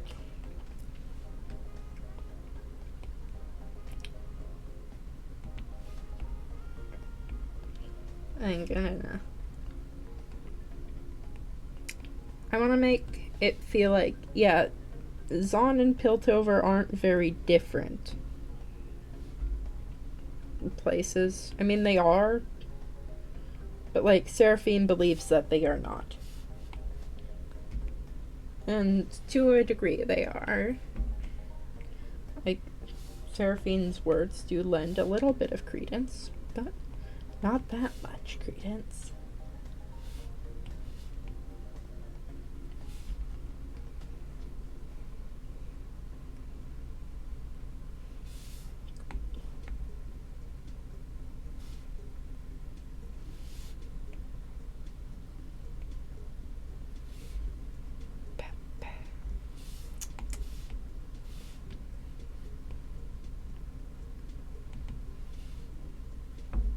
I'm excited because my friend's birthday's coming up, and I'm gonna make them a really fun pie. So, I mean, like, I don't think apple ricotta is really, like, I'm just praying that it's gonna work, because, like, it sounds good in my head, and I'm imagining, like, an idealized version of it. And if I do not meet those ends, I will be very sad.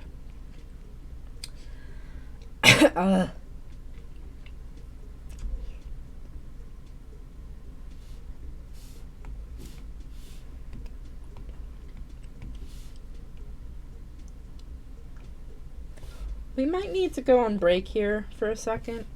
Mostly because I don't have any fucking water, man. And talking makes your mouth dry, apparently. I didn't know that one.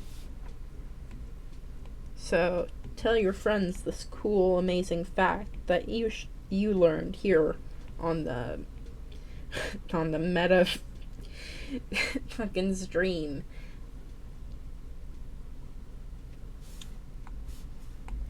Do you want to listen to this random girl talk about the one time that the fucking CVS didn't have caramel M&Ms?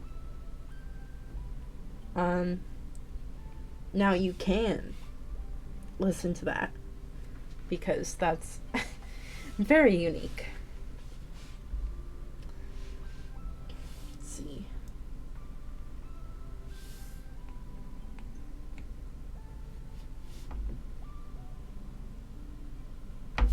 What? Color relativity is crazy.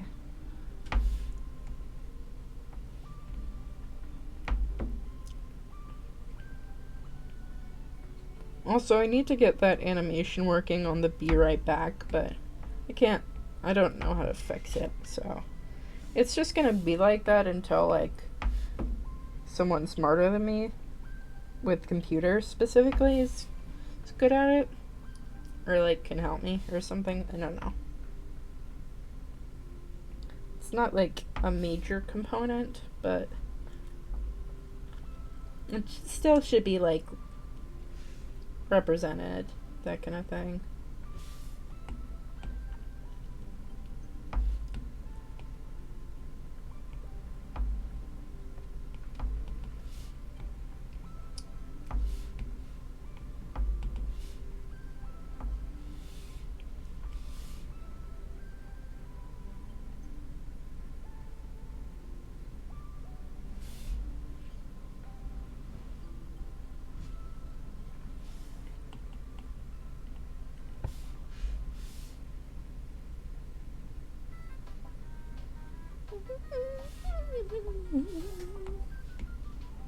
What the fuck is this song?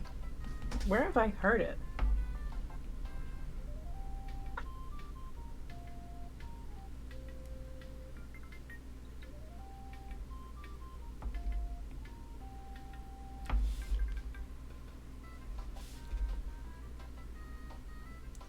I feel like I've heard this on Garfield and Friends, which is a top tier TV show, but like, huh?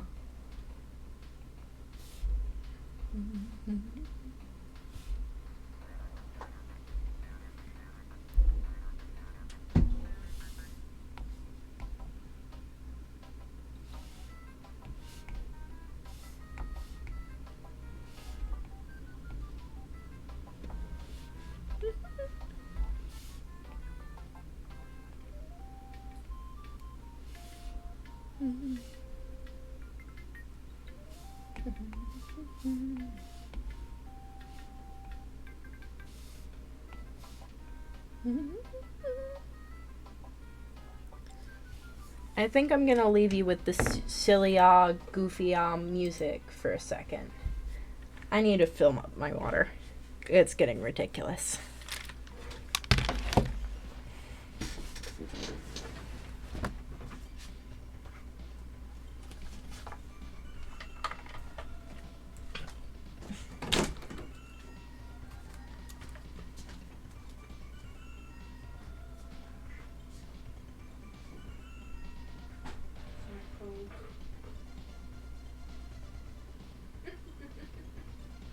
But it's full.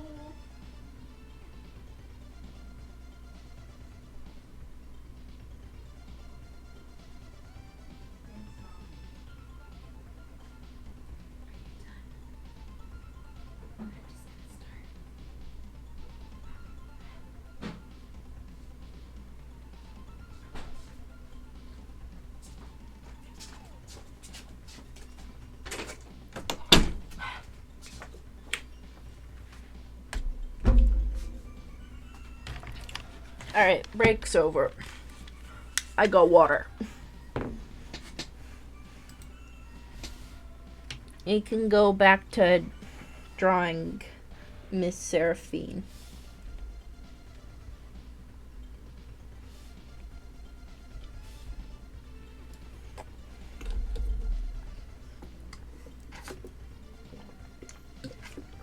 Things frown.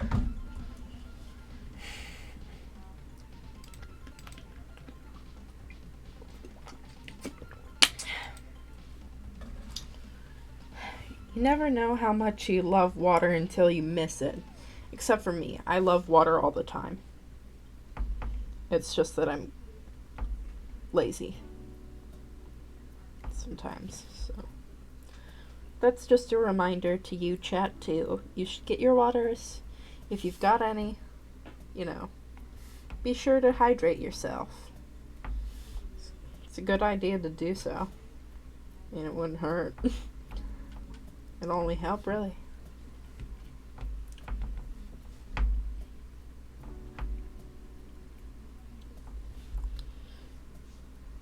Also, these gems that are on her, or whatever, I want to make it a point that they are not the same color as Hextech, but rather are, like,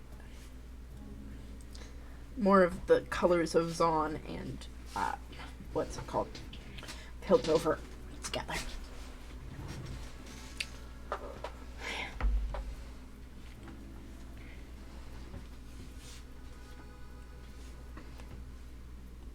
But we are gonna give her some nice blue eyes.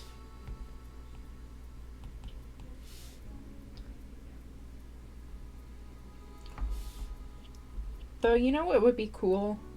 Is if they made a champion, maybe even Seraphine herself, to be deaf.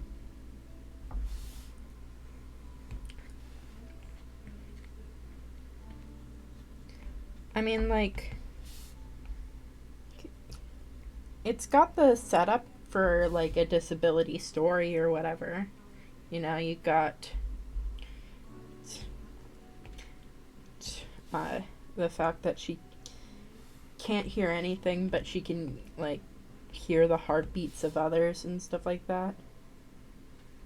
And she gets a magical pair of hearing aids that are in the form of headphones. And she realizes that someone else is speaking to her. Yada yada, Seraphine, Seraphine. But I think that could be cool. I mean, you don't necessarily have to take it that way, but it is a way that you could, in fact, write Seraphine. That would be way more interesting than the base form we have currently. So, I mean, like, there's tons of ways to change characters. You could make Seraphine into a villain. You could, make her, megalomaniacal. You could make her a protest singer. You could make her a private detective. Well, not a private detective per se, but, like, someone that tries to, like, find out the mysteries and the cover-ups behind Brackern related events and stuff like that. I think that could be cool.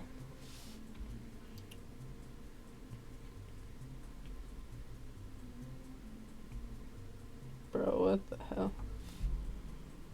Some bangers, but some real clunkers.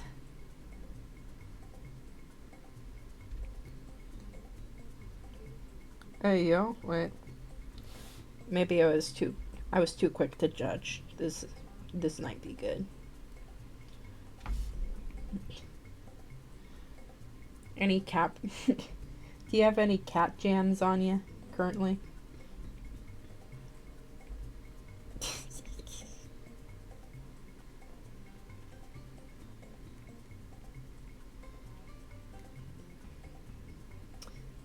What time is it for you guys?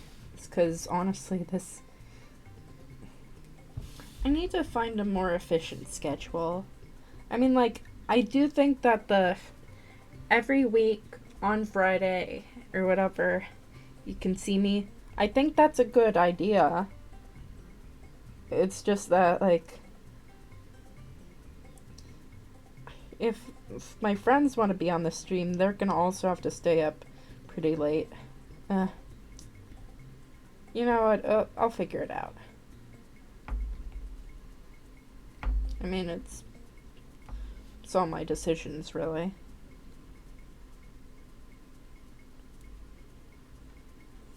At first, I didn't think that my capturing equipment even worked until like an hour before stream, and I was like, oh, thank God. Because I make sure to do like a checkup on them before stream so that, like, I don't want things to like get out of hand or anything like that during stream. So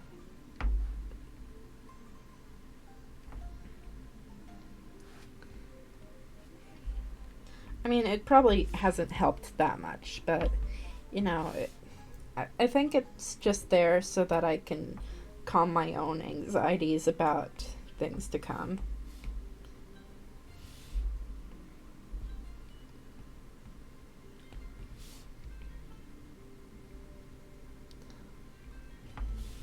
Also, a green-haired Seraphine or whatever that had like letters in her hair. What's it called?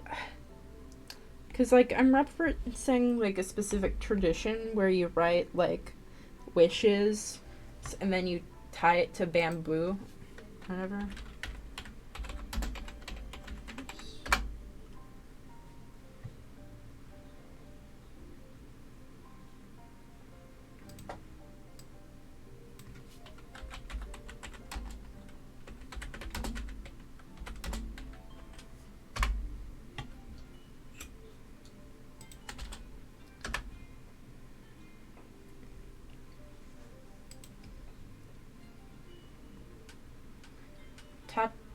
Sabana. Yes, that's what I was referencing. This is what I was referencing. I think that could be a cool idea for Seraphine. I'm just saying because she has so much fucking hair.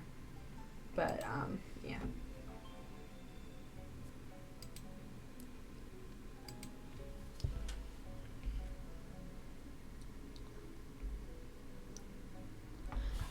I mean, the hair is... It's really, you know, it's a fantasy. It's giving so much. Why the fuck is my ear ringing? Okay, whatever. Sometimes you have to deal with your own flashbang, I guess.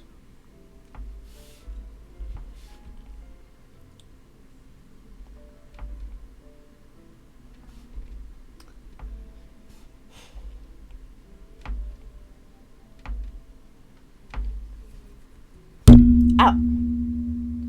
I wasn't even the one that got hurt in that exchange. Okay. Okay. Do you ever feel like a plastic bag drifting through the wind, waiting to start again?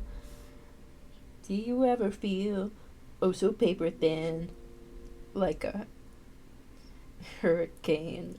One car. Wait, what the fuck? It's like a house of cards. One flip from caving in. What the? Songs are like that where you just don't like you misinterpret the lyrics so much that you go, yeah, that's the fucking lyrics, and then you look at the lyrics themselves and you go, how the... No, they definitely said that, and I don't agree with what's being told to me. Even if it's being told to me by the by the artists themselves. You didn't say that. Nah, no. Remember, chat, reality is whatever you make it to be.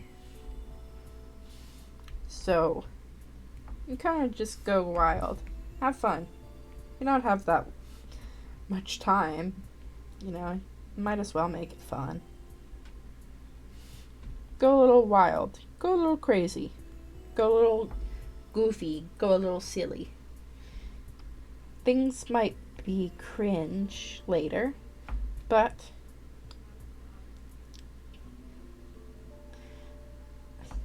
cringe dies.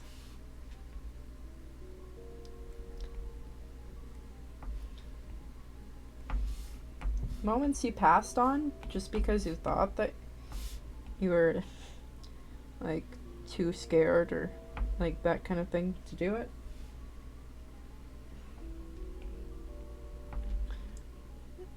Missing out on life, I guess. I mean, like, I miss out on life all the time, so I guess I'm just saying to seize the moment when you can, because, you know, some of us can't enjoy it all the way through. Like, here's a fun story. At senior prom, I dressed up. I dressed up with my friends. I did all this. I didn't have a date or whatever because that doesn't fucking matter, right? Anyway, we got there.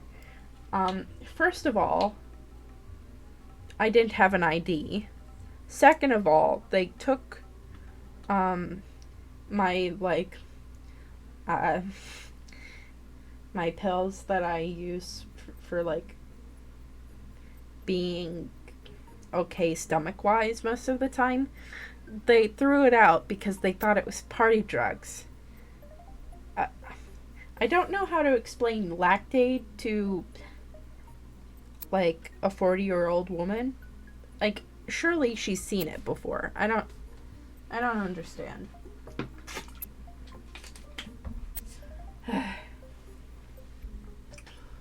Anyway, I had to leave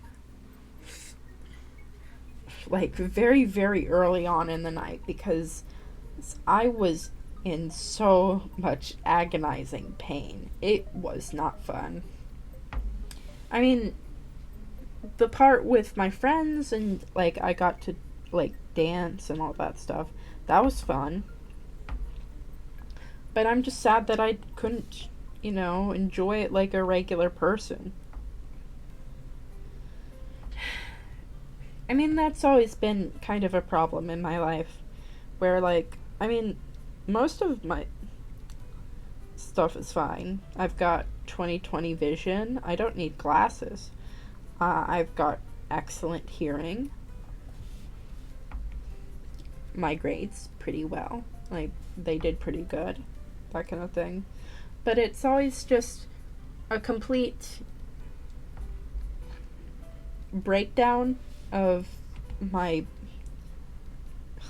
body that causes things to go horribly, horribly wrong.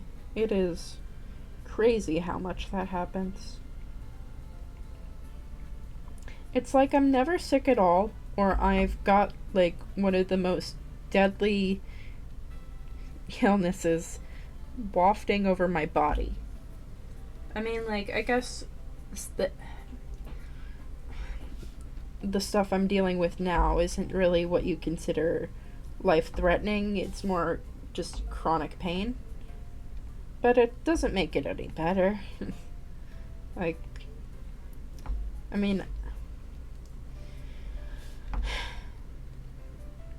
people tell you that you're brave a lot of the time for going through certain things. I should know. I was a child patient for a very specific illness. So I got told that I was brave so often. It was very, very strange to me because I didn't feel brave at all. It was more like I just wanted to try and live a semi-regular life. in a hospital, like, I just don't think that that's the correct word.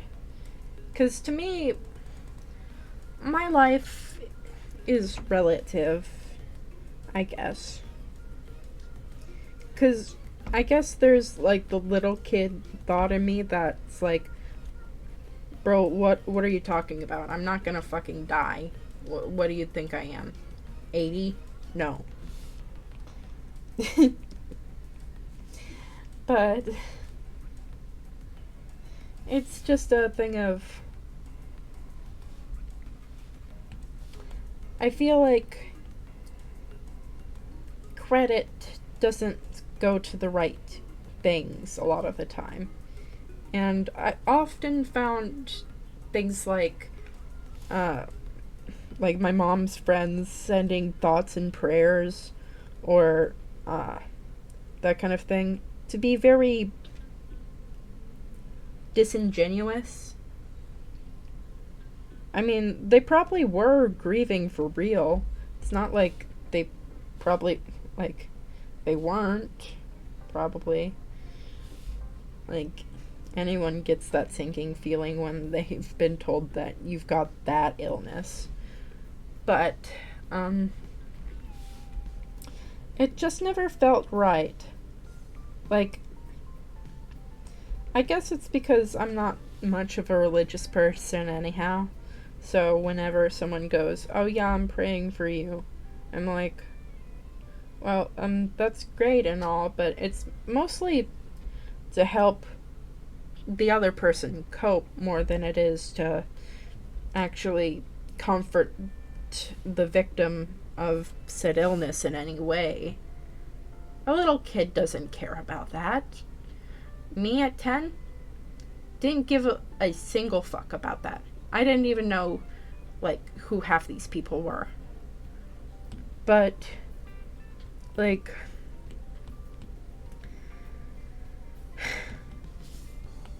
I don't know. It just feels selfish, intrinsically. Because it's just there for you to feel better.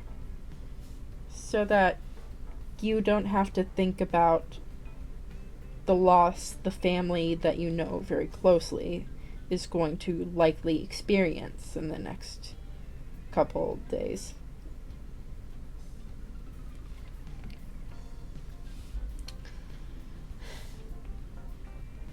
I don't know.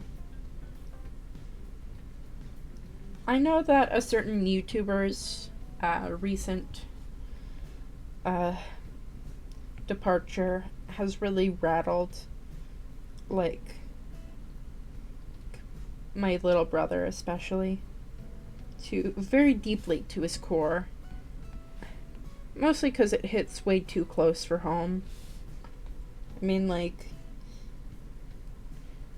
you see your, like, sister in that situation when she's a kid, and now you see, like, an idol that you've adored for a while go through that same illness and not come out the other side. That is a terrifying reality. But it is one that is all too common.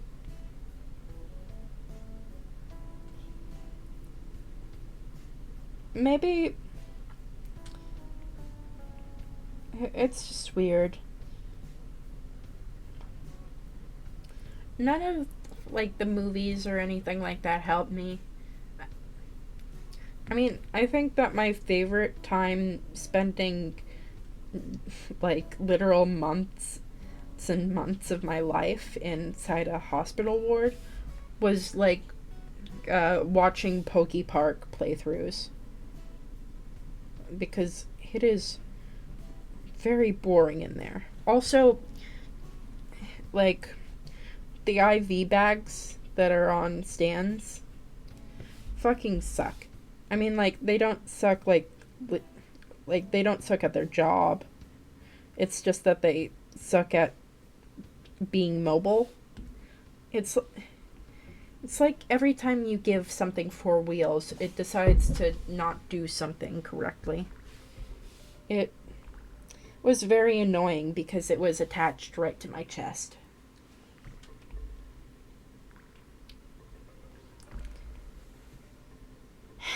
Anyway, let's see.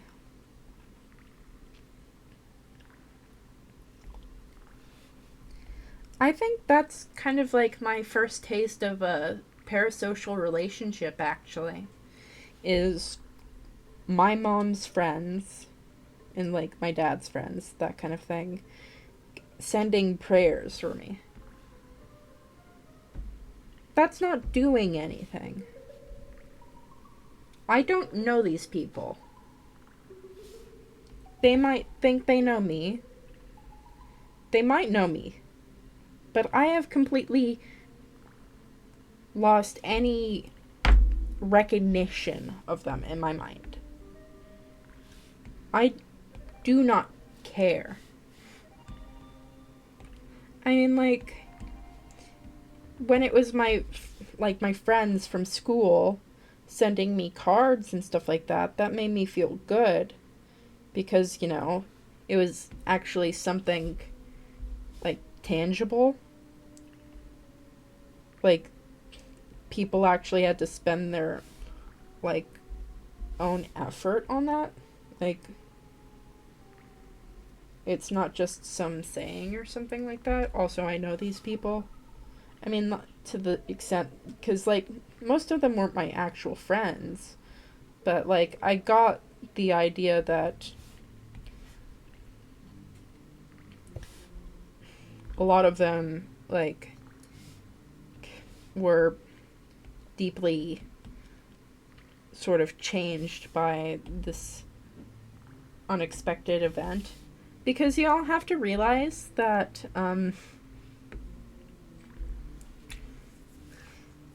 for my school, it's a very, very, very personal story of what happened. Like, my elementary school or whatever, right, was very much insular, is the best word I can hope to describe it. Like, you knew these kids ever since you guys were toddlers. And seeing someone, even someone that you don't really, like, talk to, get struck with such a dangerous, life-altering illness is very strange, to say the least, I think. But I can't speak to their experiences, nor have I asked anyone. I mean, I feel like that's a bit attention-seeking. Though I am still curious. I'm always like that, where I'm curious about people's feedback. Because I want to have the idea of seeing how people other than myself see the world. To me, people kind of aren't real people, if that makes sense.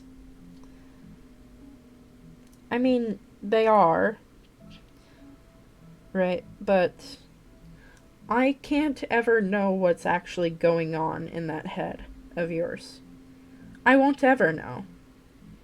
On the internet, it's double fold because I can't even, like, look at your expressions. I can't even, like, if we were in a Discord call, then it would probably be easier to, like, suss out how things are supposed to be said. But it's just difficult for communication in general. So, I wish to know other people's opinions about things. I like making up opinions about things because it's funny, and I like doing it sometimes. Like, yeah, I fucking I fucking hate pineapple. Those things eat the the inside of your mouths. That kind of thing.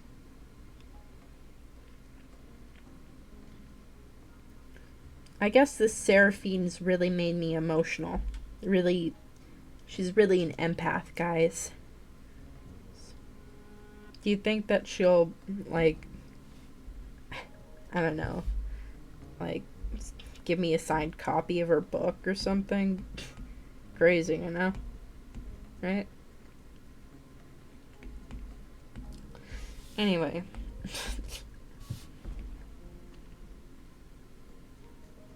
Let's see.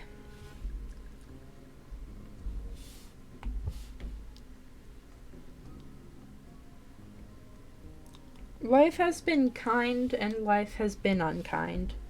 But it's hard to really talk about, like, most things in my life without talking about my illness, so I mean, it's kind of an intrinsic part of me, even though it's not really supposed to be.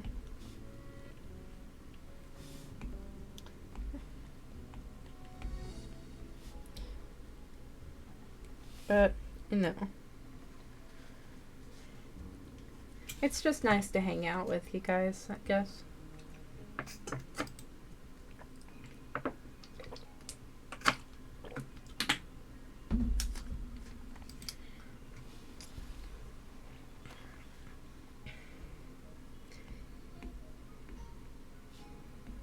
On the internet, it's really hard to, like, trust people and that kind of thing. Because you have absolutely zero idea about what happens outside of this space we are in right now. Also, thank you for the hearts.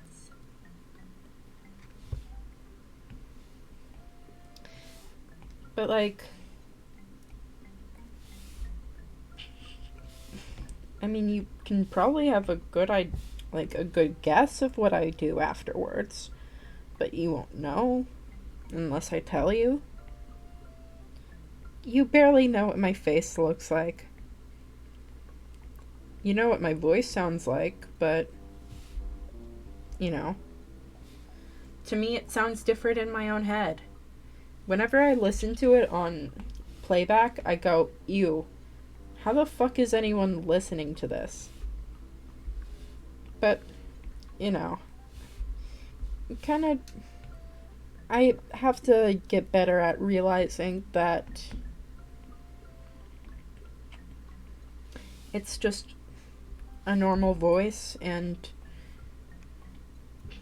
the way that you sound in your own head is not what people hear. Though I was bullied for my voice a lot because of how nasally it was. It did not feel good. I mean, bullying never feels good, right? But that, you know, hitting you with the your voice sounds awful comment is hard, because, like, what the fuck am I supposed to do about that, right? Because I mean, I could make it more high pitched, I guess, but this is just my regular speaking register, so I don't know how that would exactly work. I mean, like, when I feel all cozy or something, or if I'm talking to someone I like or whatever, my voice becomes higher sometimes. But it's in very specific scenarios. I don't know. I hear it's something that, like, a lot of people go through. So, this is a fun reminder that You aren't alone. I might not know you. I might not really, in fact, care all that much about you. I mean, I care that I'm speaking to, like, someone out there. That I'm speaking to a human being that, like, likes me enough to actually have, like, sit through, like, 2 hours of this. I find that surprising, but, you know.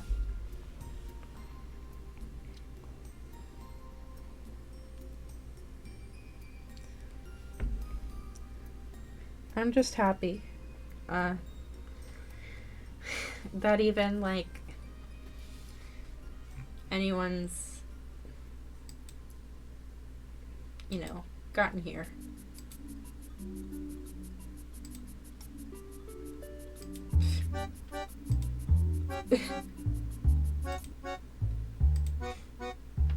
Jesus Christ.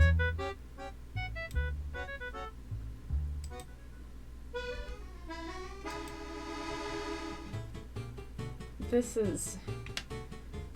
Oh my gosh. I feel so tired. I guess, like, waking up at 5 because of anxiety is probably, like, not a... like... gonna get me, like, a lot of, like, sleep fans or whatever. I don't know. But, you know, it could have been something cool, I guess. What? This music's like... Is there something else I need? This is not chill. I need chiller vibes. I'm too tired of this. Title screen. No. Okay, yeah, this is okay.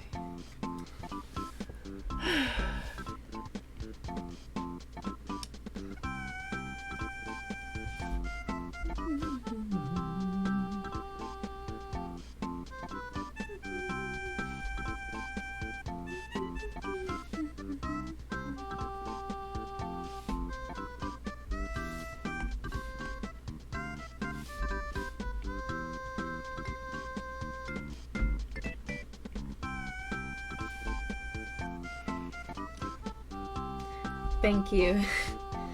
I hope that you have a good rest too.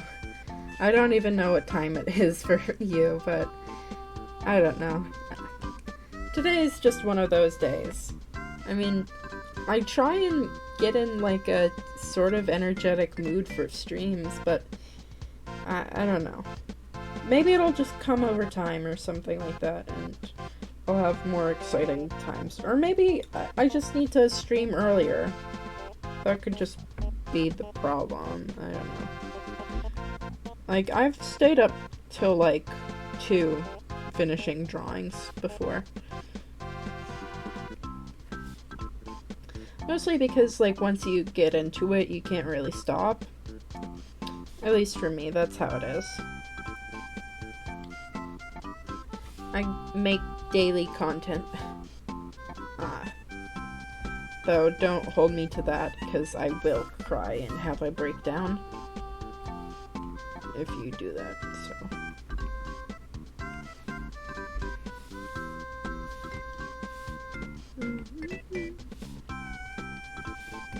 That is an awful color.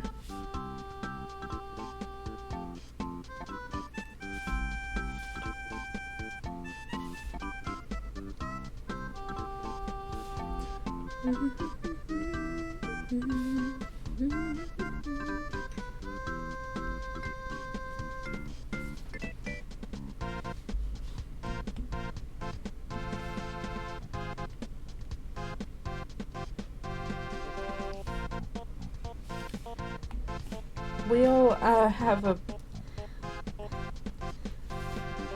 another poll this week, though I don't know if we're gonna be streaming on Friday, because I have a birthday to go to, so, I mean, it's not mine.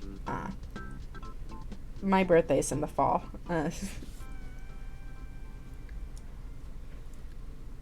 But we might do it earlier. Or something. Or later. It depends.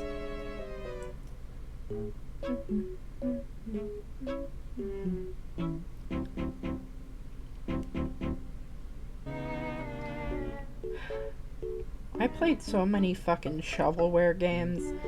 That Wii was packed. It wasn't ever modded, though.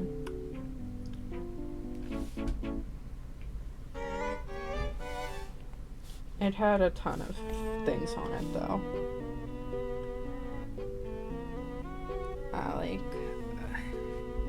Like, we definitely had the balance board. Let's see. I remember a lot of DS shovelware games that I played, too. One that fucking terrified me was, what's it called? Wizards of Waverly Place. Not the actual TV show, just the...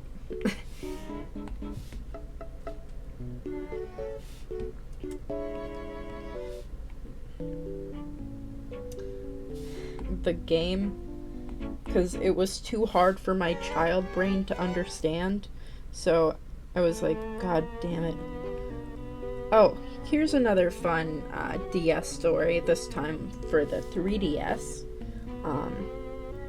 I was going through the Elite Four or whatever for, I believe, X and Y, and I had faced everyone, not the champion, but like the last Elite Four member. And I almost won. And then my Pokemon fainted with a bullshit random move. And for the love of God, I fucking sobbed. I was like maybe like 11 or something then, but I just could not take it. I was gaming so hard, and I mean, like, I also had the habit of like randomly crying when I wasn't even sad, but this time it was a very deep despair because I had tried so hard and I had failed and it hurt. Little Meta knew very much of rejection in her life, especially from friends and family. But, God, that... it hurt. I think it was the water trainer in that specific region or something like that. But it doesn't really even matter. I mean...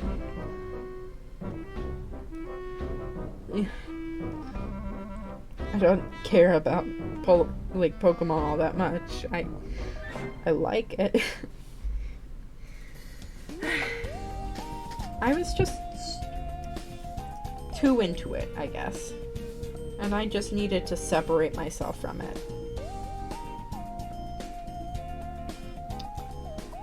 I feel like separating yourself from games is probably the optimum play for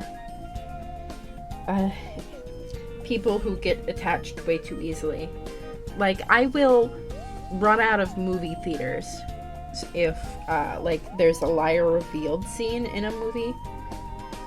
It makes me so uncomfortable. I cannot sit still.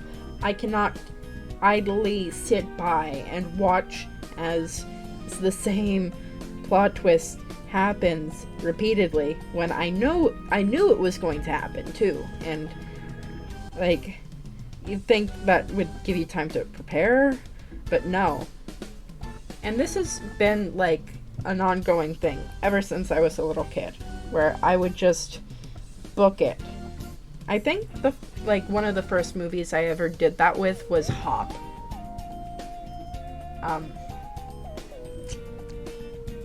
I mean, little kid me was right to get out of the fucking theater. But, you know, if it's supposed to appeal to children, it really, really failed at its job, you know? Because it was not appealing at all. I thought it was the most annoying thing I had ever seen. And that wasn't even the reason I ran. I mean, like, I didn't find any characters scary, even. It was just that, like, it was kind of like Alvin and the Chipmunks, which I also hated, and it was just, growing up in the, like, early 2000s was not fun. I think that's probably the reason why I do not like movies to this day. Hop. No. It's in multiple different factors that I don't like movies, but, you know.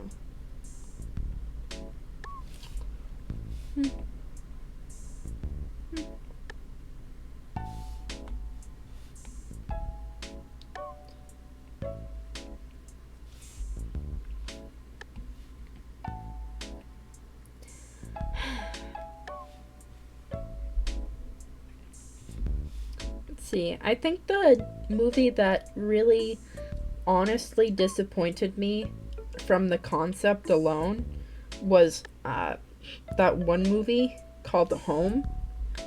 It was with, like, Rihanna and this Bazinga alien or whatever. And I thought the idea of, like, aliens coming to Earth and trying to, like, live there domestically, while this one girl tries to, like, save her world. That's a cool concept. I mean, they do fucking nothing with it, but it's such, like, that, like, to me, had so much writing potential right there. I was like, that's what you did it for? I mean, like, I didn't expect a magnum opus, but, like, you know, I expected, like, some creativity, expected, like, something, anything. And it gave me zero things. I feel like I had been robbed. And I wasn't even paying. I was a kid.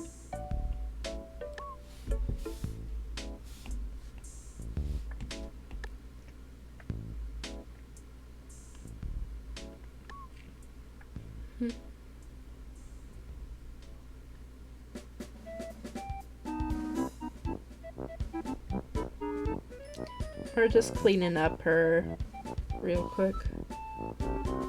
Make sure that she's all nice, sparkly.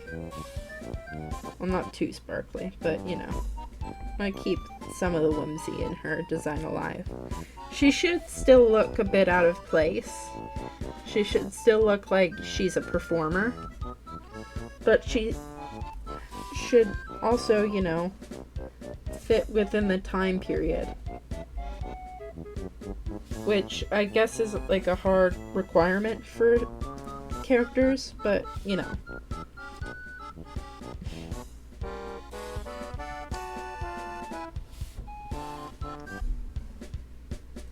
Also, sorry for bumping the mic, if you heard that. I don't know really what comes up on audio. I feel like I'm working at a disadvantage because I have, like, zero idea about computers. I'm just kind of winging this and hoping that things work correctly. And so far they have, technically, sort of. We've run into some things, but, you know, I would like for things not to, like, fall apart.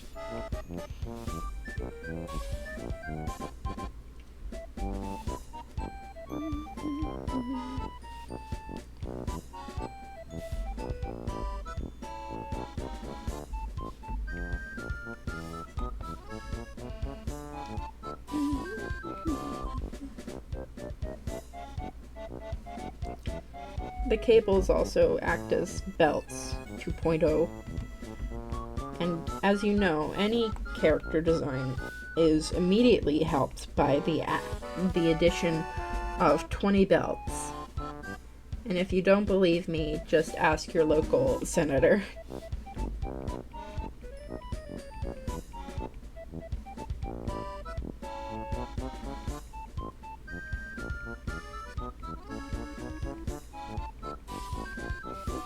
Give her sort of a mermaidish kind of feel.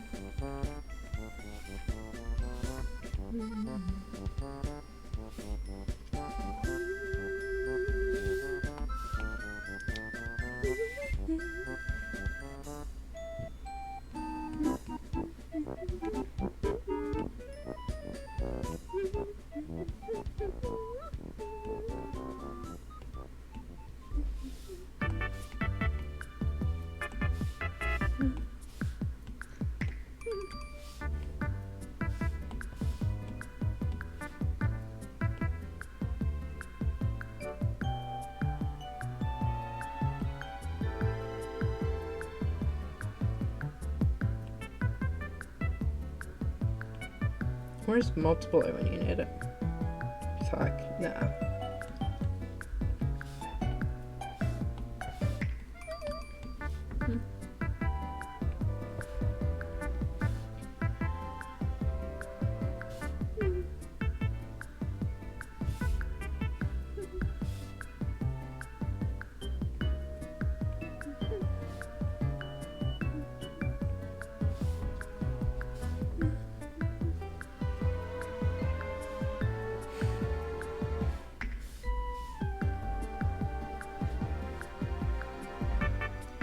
Oh my god, is that Seraphine? Yes, queen. It's hard to talk for this long. I mean, I guess this is why people tend to speed up their videos, huh? Whatever. It'll be a learning experience or something.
I should probably make a difference. So this one's actually powered by Hextech.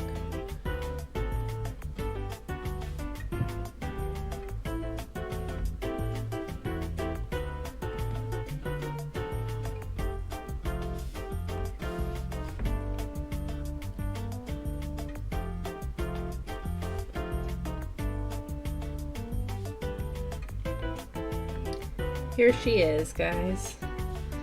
Seraphine, the starry-eyed songstress.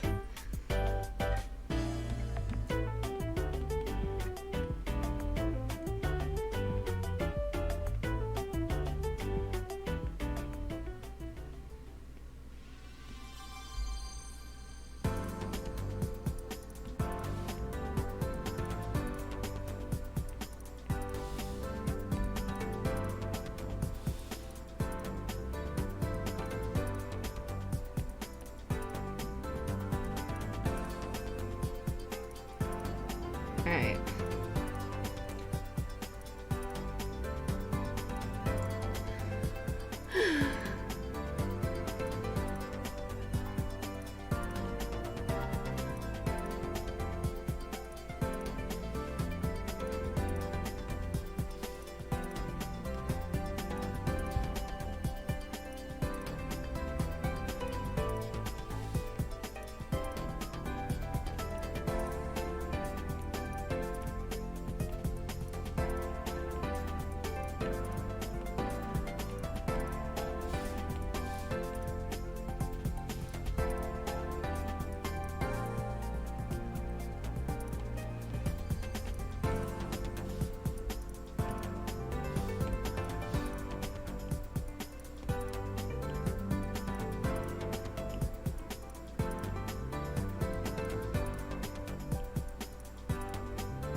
Alright.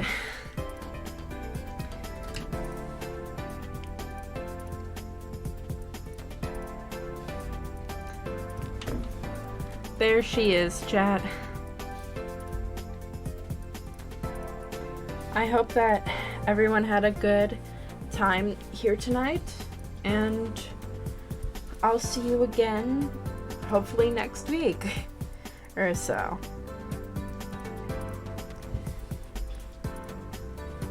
A good night to everyone, and we're gonna say goodbye.